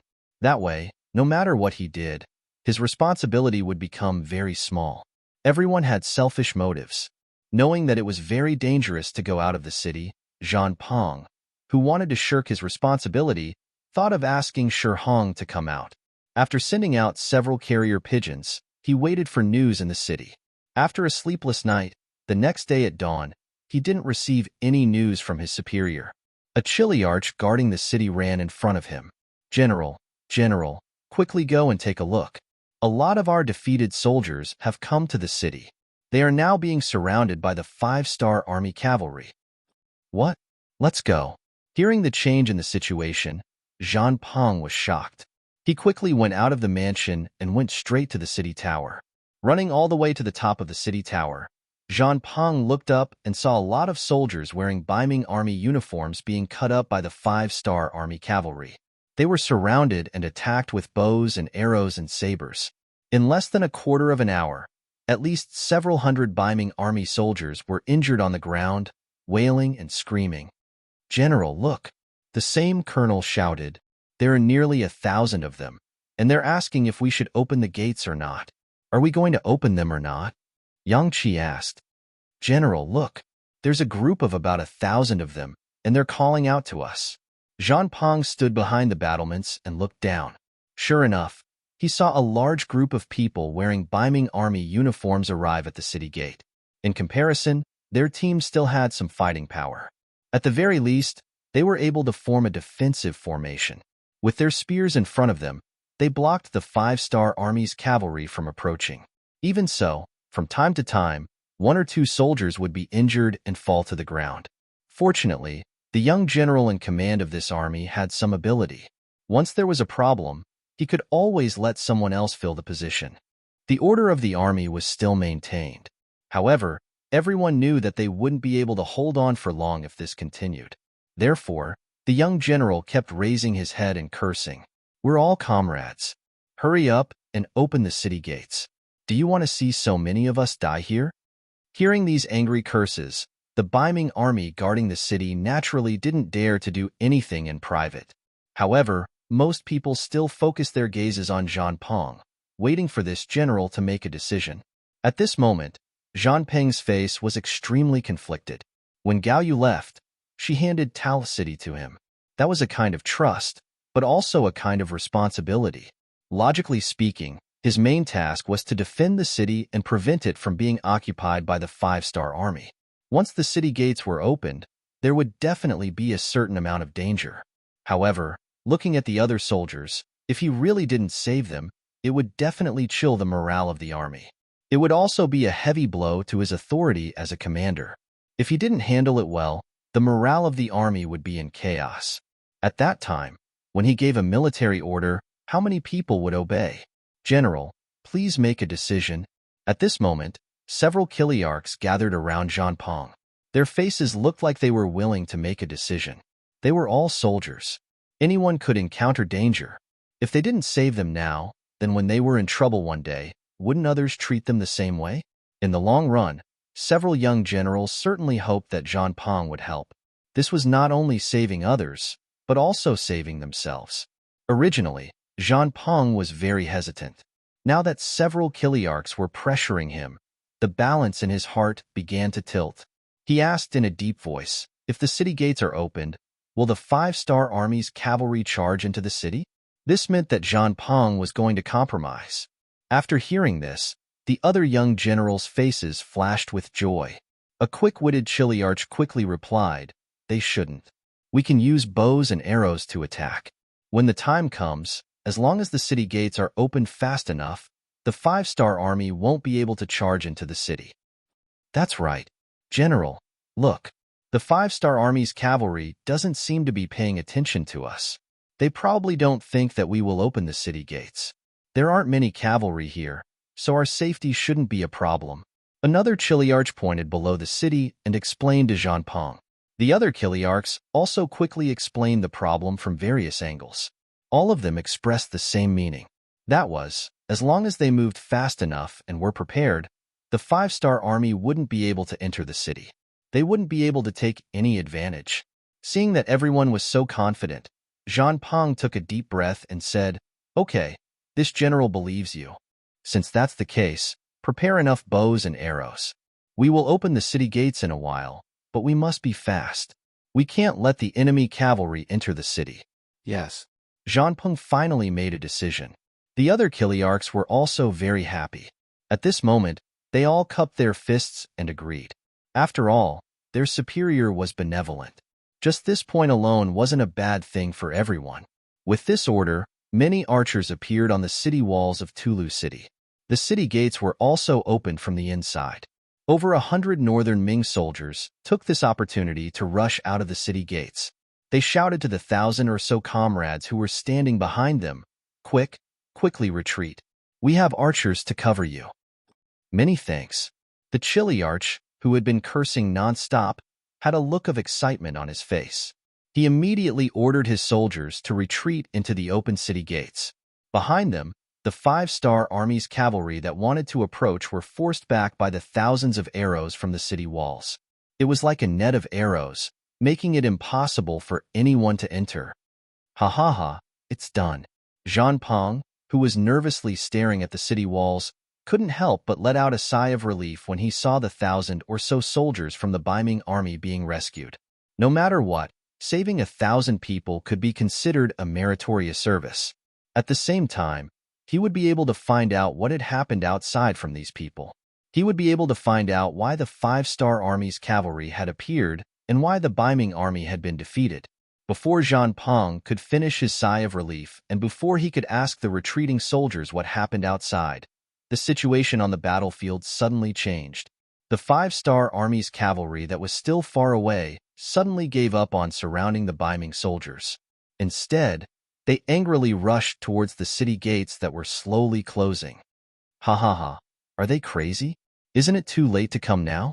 On top of the city walls, when they saw the 5-star army's cavalry rushing towards them, the Ming army's Chiliarchs on top of the city walls laughed. They laughed at the stupidity of the 5-star army. But soon, a piece of news hit their faces like a slap, causing their complexion to instantly change. "Not good. The Ming army that we rescued suddenly betrayed us. They injured our soldiers who were guarding the city gates. They occupied the place and guarded the gate. We can't get close for a while." "What?" Several Chiliarchs were surprised. They were all confused. They didn't understand why their own people would hurt their own people. They just saved these people. On the other hand, Jean Pong suddenly thought of something after being shocked for a short while. He shouted loudly, "I'm afraid that those people aren't our comrades at all. They are the 5-star army in disguise. Damn it, we've been tricked. Quick, send troops down and take back the city gate. Close it. Be quick."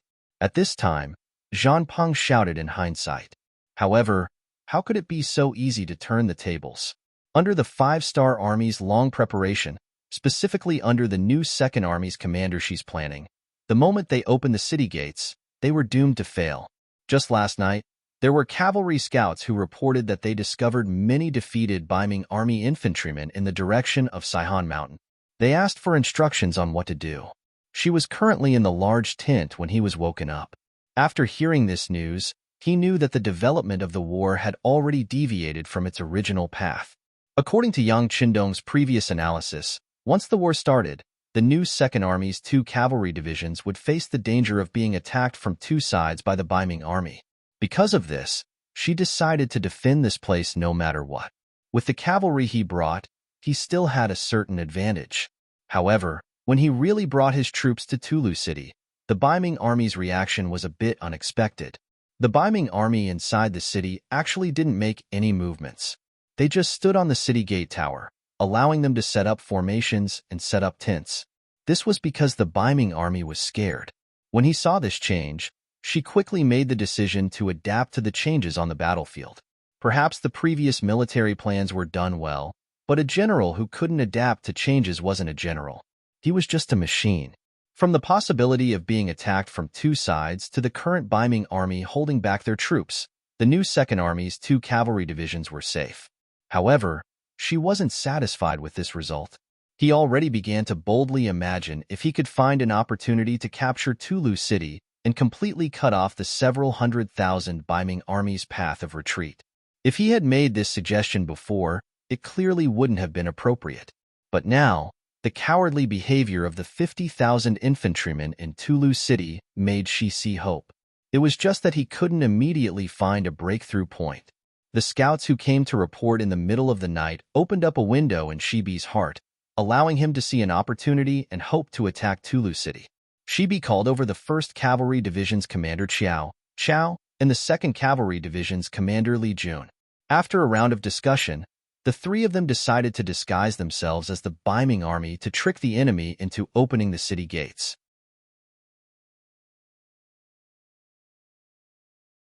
Chapter 1331.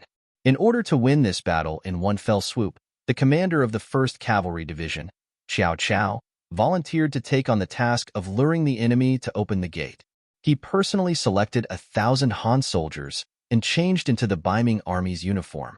Taking advantage of the darkness, they left the camp and mingled with the Biming army that was retreating in defeat from the direction of Saihan Mountain. It must be said that the Biming army was indeed made up of new recruits.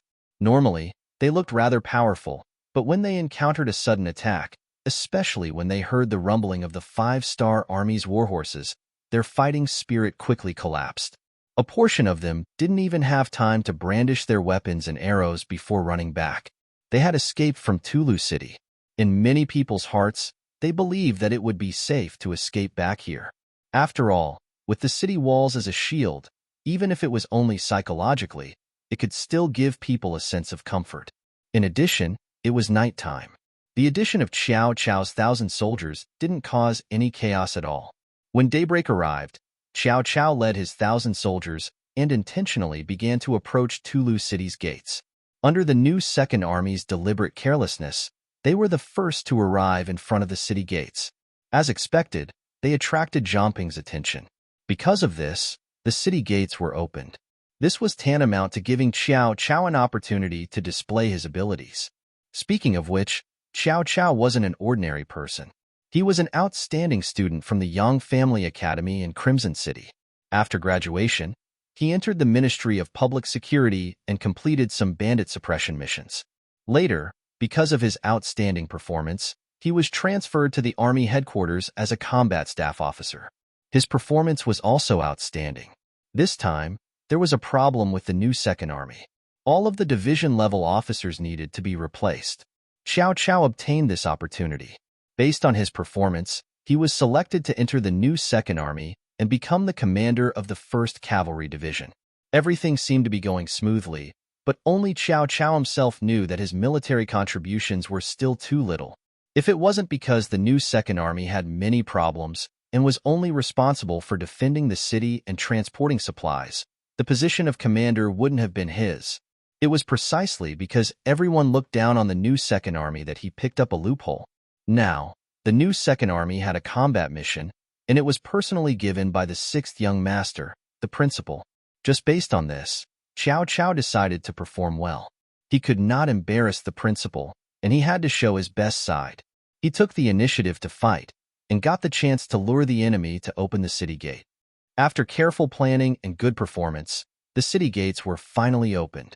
When Qiao appeared here with a spear in his hand, it gave birth to a feeling that one man could hold the pass against 10,000 men. As long as he was still alive, he would never allow the Biming army to take back the gate. Soldiers, kill. We must hold on until the cavalry arrives. We can do it.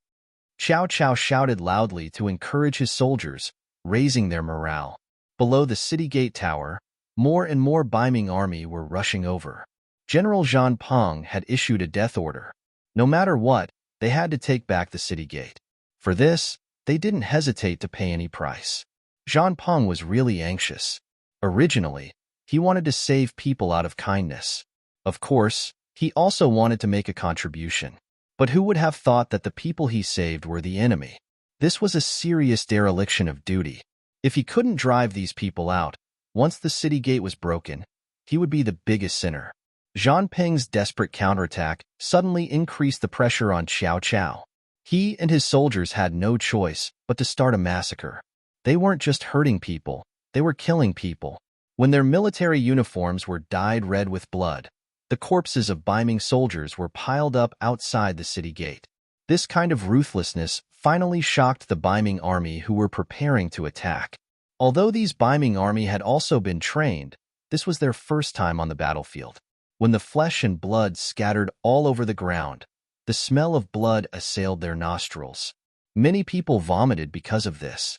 This was different from their usual training. It was also different from the fights between the common people.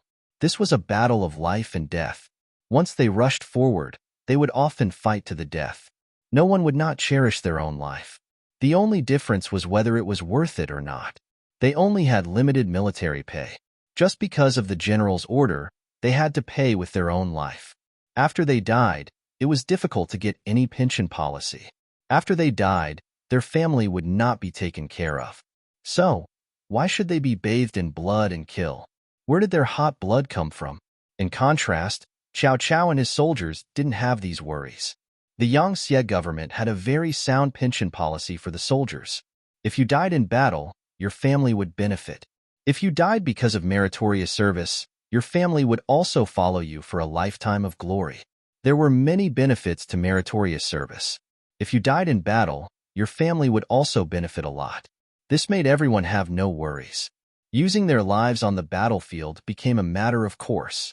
When Xiao Chao and his men were covered in blood, as if they had walked out of hell, they came to the front of the Ming army and shouted, "Who else is there?"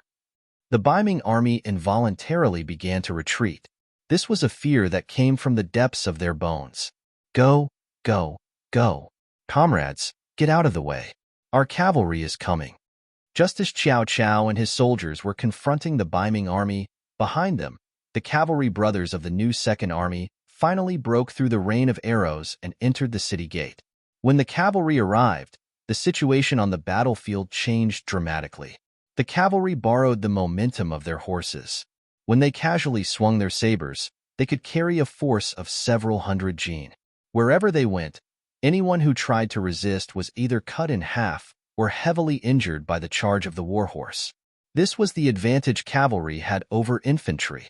The arrival of the cavalry meant that Tulu City was about to change hands. Run! Seeing that the cavalry had already begun to kill, the Ming army standing at the front fell in a short time. The rest of the Ming army scattered like birds and beasts after an unknown person shouted. They immediately fled in all directions. Zhang Peng, who was standing at the back of the army, saw everything clearly. He staggered and almost fainted on the ground. It was the personal guard beside him who supported him and advised, "General, the situation has changed. We should run. The strength of the 5-star Army's cavalry is not something we can resist. Even if we don't open the city gate, they will find a way to open it. Let's go." The words of comfort had some effect. Zhang Peng, who was already out of his wits, kept nodding. "Okay, let's retreat. Let's retreat." Zhang Peng escaped. Taking advantage of the chaos when the cavalry entered the city, he escaped with 10,000 infantry. They ran straight to the capital head behind them. This was also the only northern Ming army that managed to escape from this battle. Following Zhang Peng's escape, Tulu City changed hands without anyone commanding it.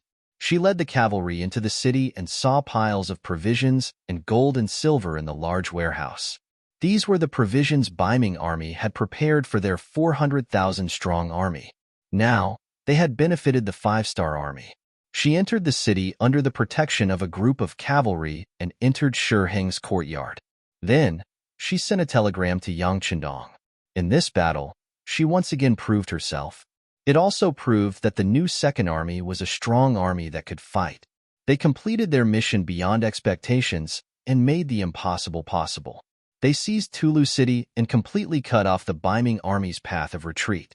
When Yang Chendong received the telegram, he couldn't help but clap. That's right, Shirlio's performance was very good, especially his reaction on the spot.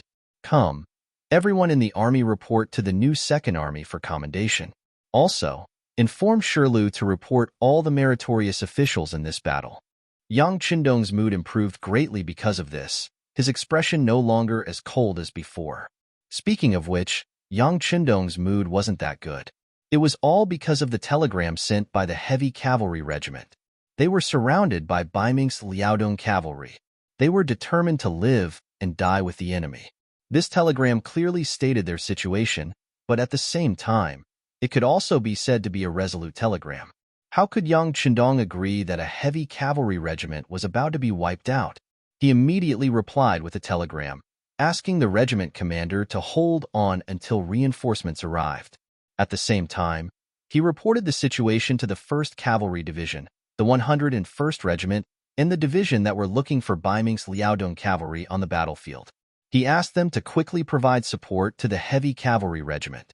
After sending these telegrams, the news of Xi's victory came, making the angry Yang Chendong feel much better. Seeing that the new Second Army had made great contributions, Yang Chendong also felt a surge of hot blood in his body. He glanced at Beta Persei beside him and suddenly asked heroically, "Beta Persei, do you dare to fight the Liaodong cavalry with the young master?" Beta Persei was also a hot-blooded youth. After hearing this, his eyes lit up.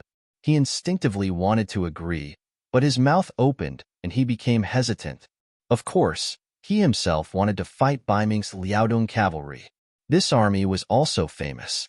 Beta Persei had long wanted to deal with them and let them know that there was always someone better. This was also what any 5-star army soldier wanted to do. But this matter involved Yang Chendong. It was completely different. As for how important Yang Chendong was now, there was no need to say more. It was not an exaggeration to say that if something happened to him now, Yang Xie would definitely be in chaos. Even the 5-star army would fall apart in an instant. In other words, at this time, anyone in Yang Xie could have a problem, but Yang Chendong couldn't. Now they only had 2,000 black cavalry soldiers with them. If they went to fight Ming's Liaodong cavalry with this small number of people, it would not be killing people, but arrogantly courting death. No. Beta Persei shook his head firmly. Why not? Although Yang Chendong knew the answer would be like this, he was still a little reluctant. Don't you have the guts?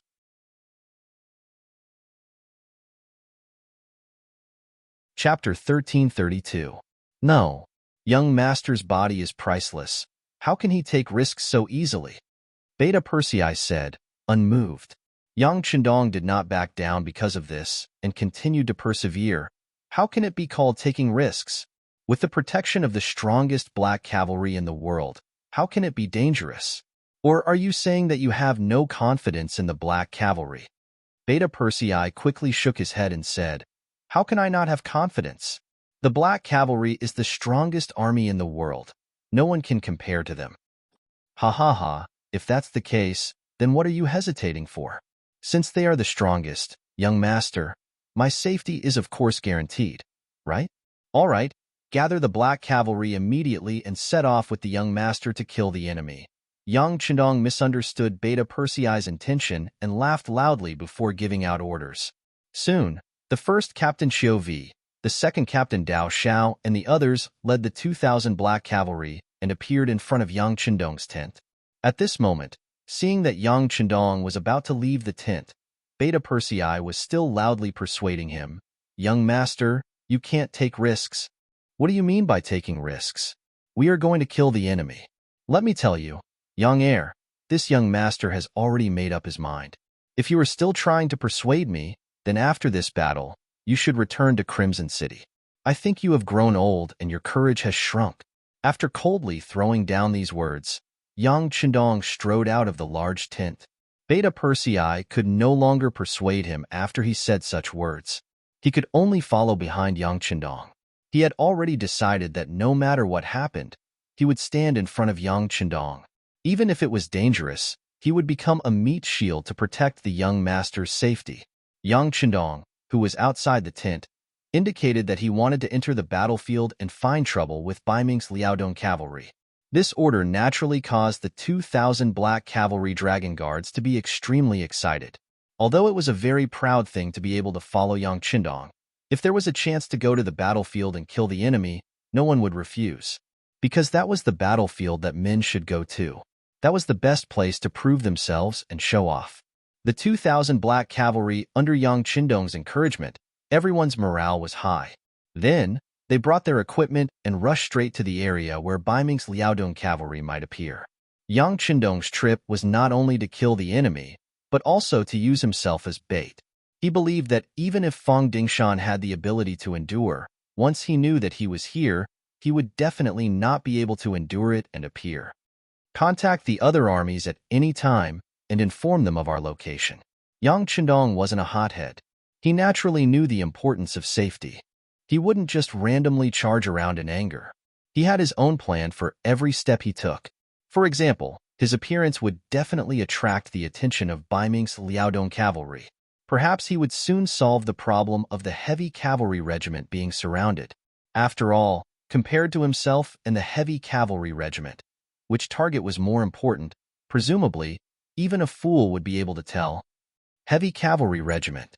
At this time, Windchaser was staring at the Bai Ming's Liaodong cavalry that surrounded them with blood-red eyes. In the past, he had always wanted to find the Bai Ming's Liaodong cavalry.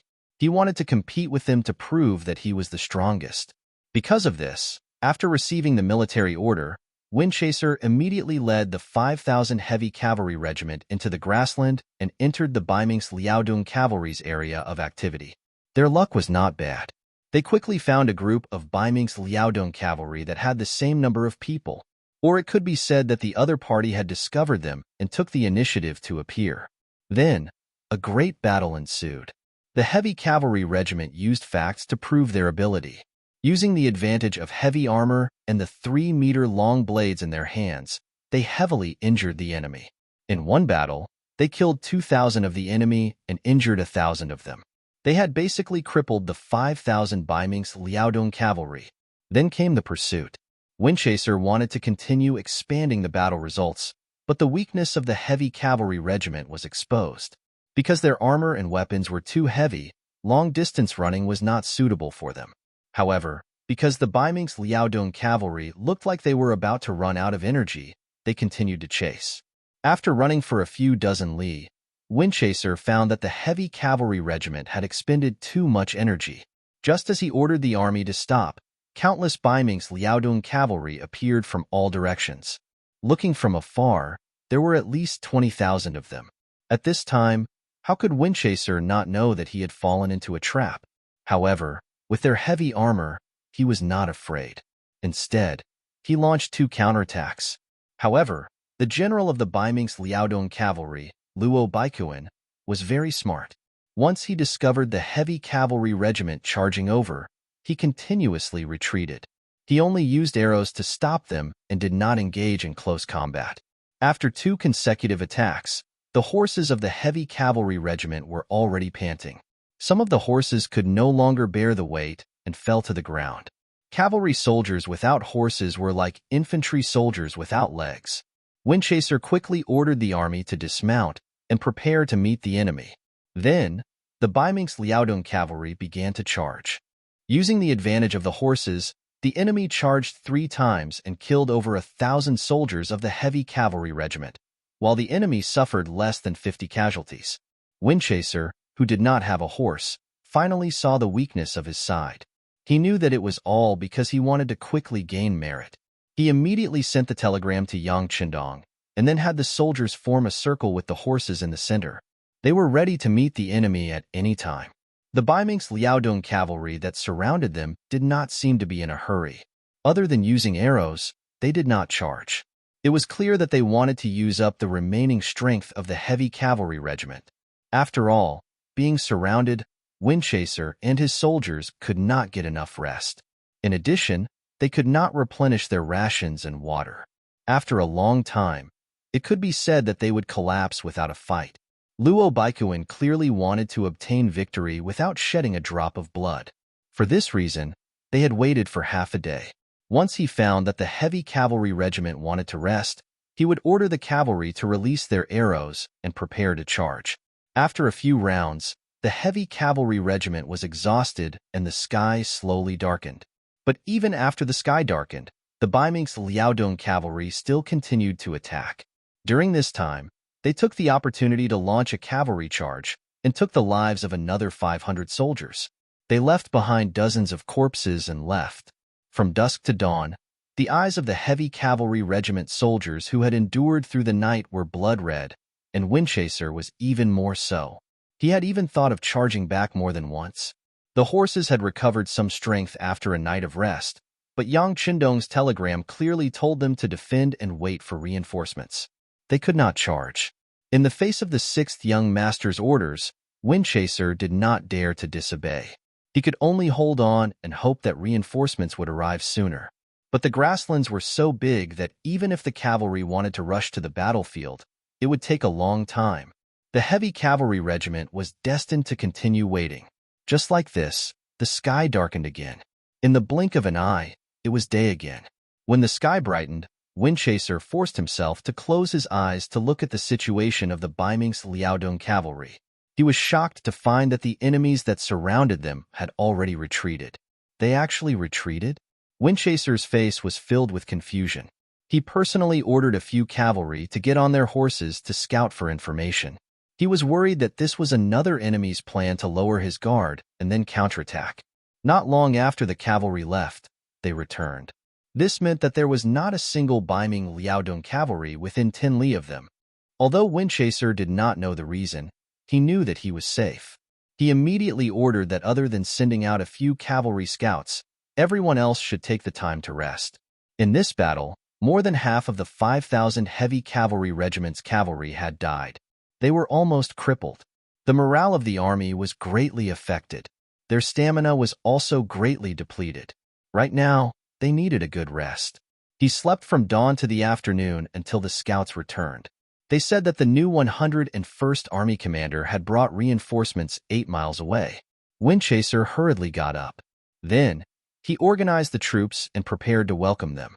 At this time, Windchaser believed that the reason why the Baiming Liaodong cavalry retreated was because they knew that the 101st Regiment was coming here. They knew that they were not a match, so they left. Just as he was thinking about how to thank the 101st Regiment commander Lu Zhua, a large group of cavalry appeared in his sight. Windchaser led a group of heavy cavalry soldiers to welcome them. When they were still some distance away, he stopped and got off his horse with a grateful expression. At the front of the cavalry was Commander Lu Zhua. At this time, he was anxiously galloping until he was less than 10 meters away from Windchaser and the others. Seeing that it was indeed Commander Lu Zhua, Windchaser quickly went to welcome him. When he was 3 meters away, he saluted and said with gratitude, "Commander Lu, thank you for coming to save the heavy cavalry regiment." "Thank you." Lu Zhua first looked behind Windchaser. When he saw that there were still 2,000 heavy cavalry soldiers, he let out a sigh of relief. Although this battle could be considered a heavy loss, the heavy cavalry regiment's foundation was still there. If they had enough time, they could recover their strength. Since the problem of the heavy cavalry regiment was solved, Lu Zhua's expression tensed up again. He looked at Windchaser and said, "You don't need to thank me. I don't have the ability to scare off the Baiming Liaodong cavalry." Huh. Wind-chasing Wolf was at a loss when he heard this sentence. Lu Zhua knew that if he didn't explain, Windchaser wouldn't know what was going on. He said, "The one who really saved you was the 6th young master. He personally led 2,000 black cavalry soldiers into where the Baiming Liaodong cavalry was. The reason why the Baiming Liaodong cavalry left was to attack the 6th young master." What? Windchaser's eyes suddenly turned blood-red. He looked at Lu Zhua and said loudly, "Commander Lu, please say it again."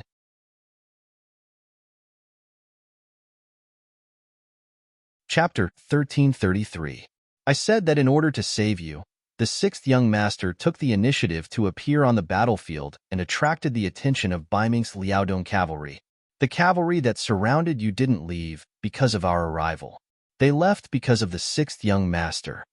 Luju's expression didn't look too good, but he also knew that this matter wasn't Windchaser's fault.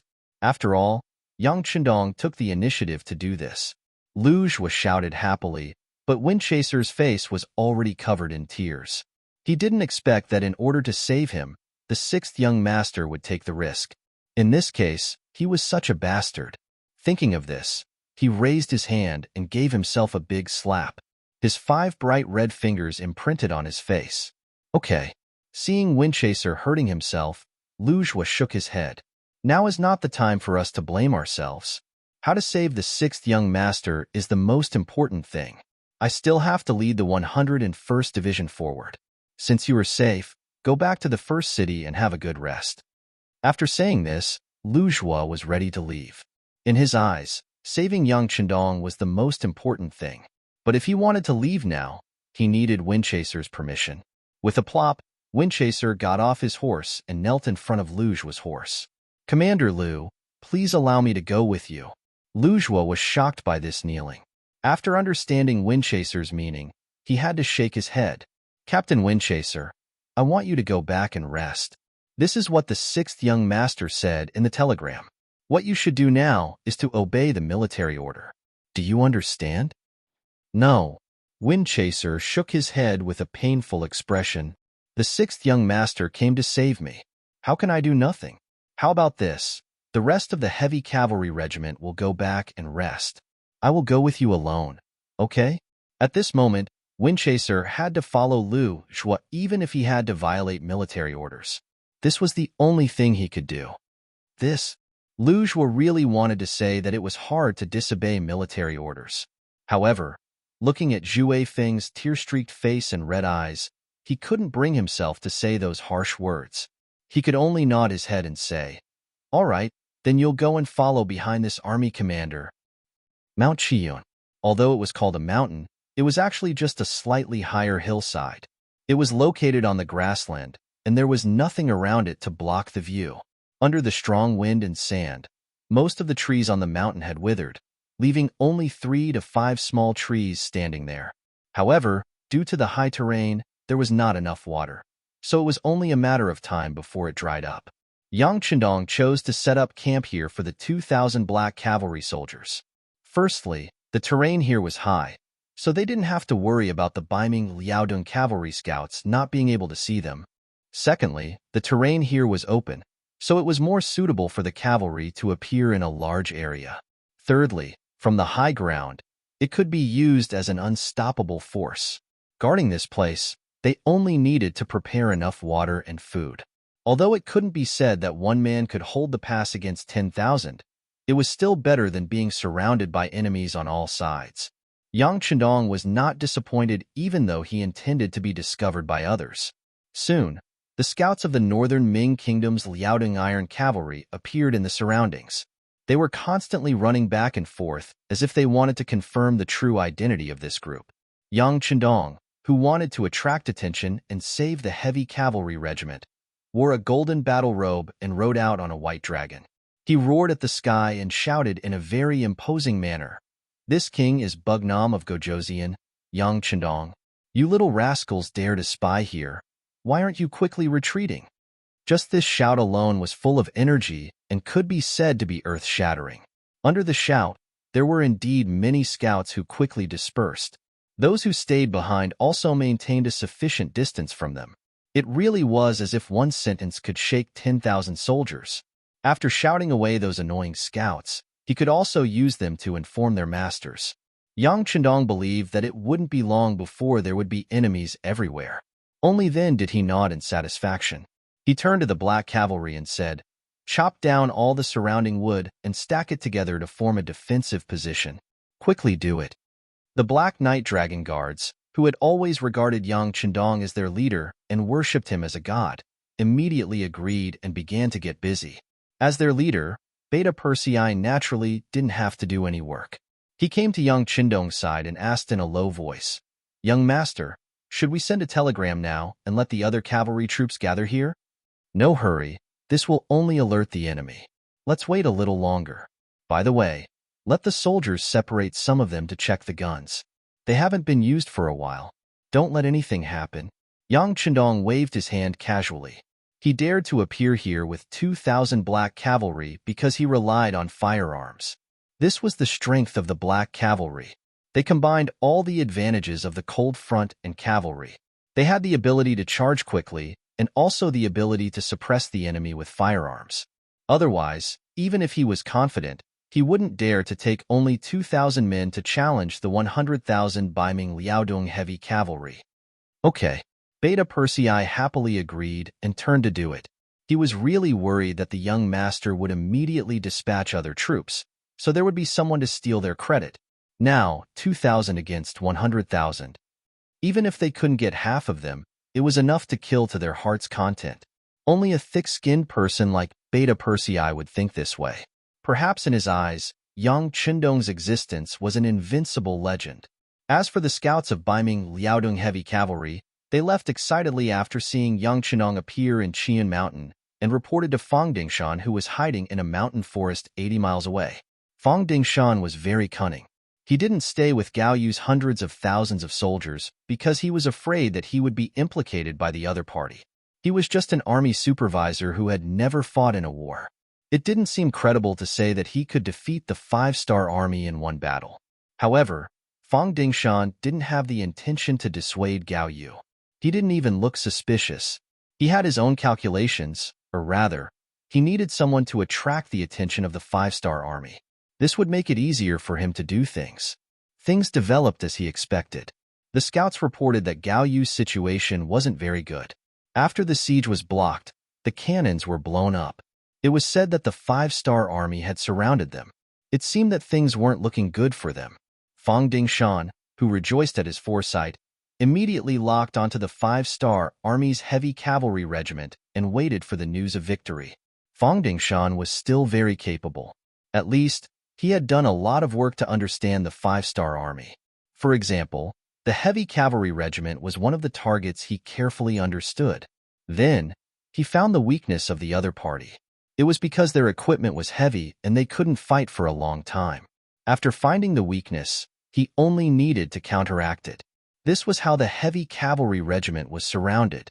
Next, he just needed to wait for the good news. While waiting, a young scout with an excited face half knelt in front of him. "General, great news, great news." "Oh? Has the heavy cavalry regiment already been devoured by us?" Fang Dingshan asked calmly. However, he wasn't that excited.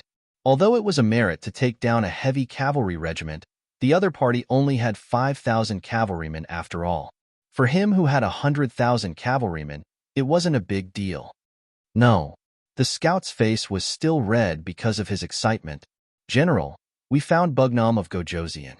When he heard that they didn't destroy the heavy cavalry regiment, Fang Dingshan's face still had a trace of unhappiness. However, after that, he suddenly stood up with his eyes wide open. He asked as if he didn't hear clearly, "Wait, what did you just say? Who did you find?"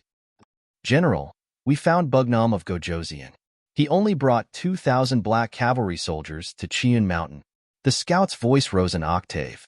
They found Yang Chendong with only 2,000 cavalry soldiers. This news was like a bolt of lightning that shocked Fang Dingshan.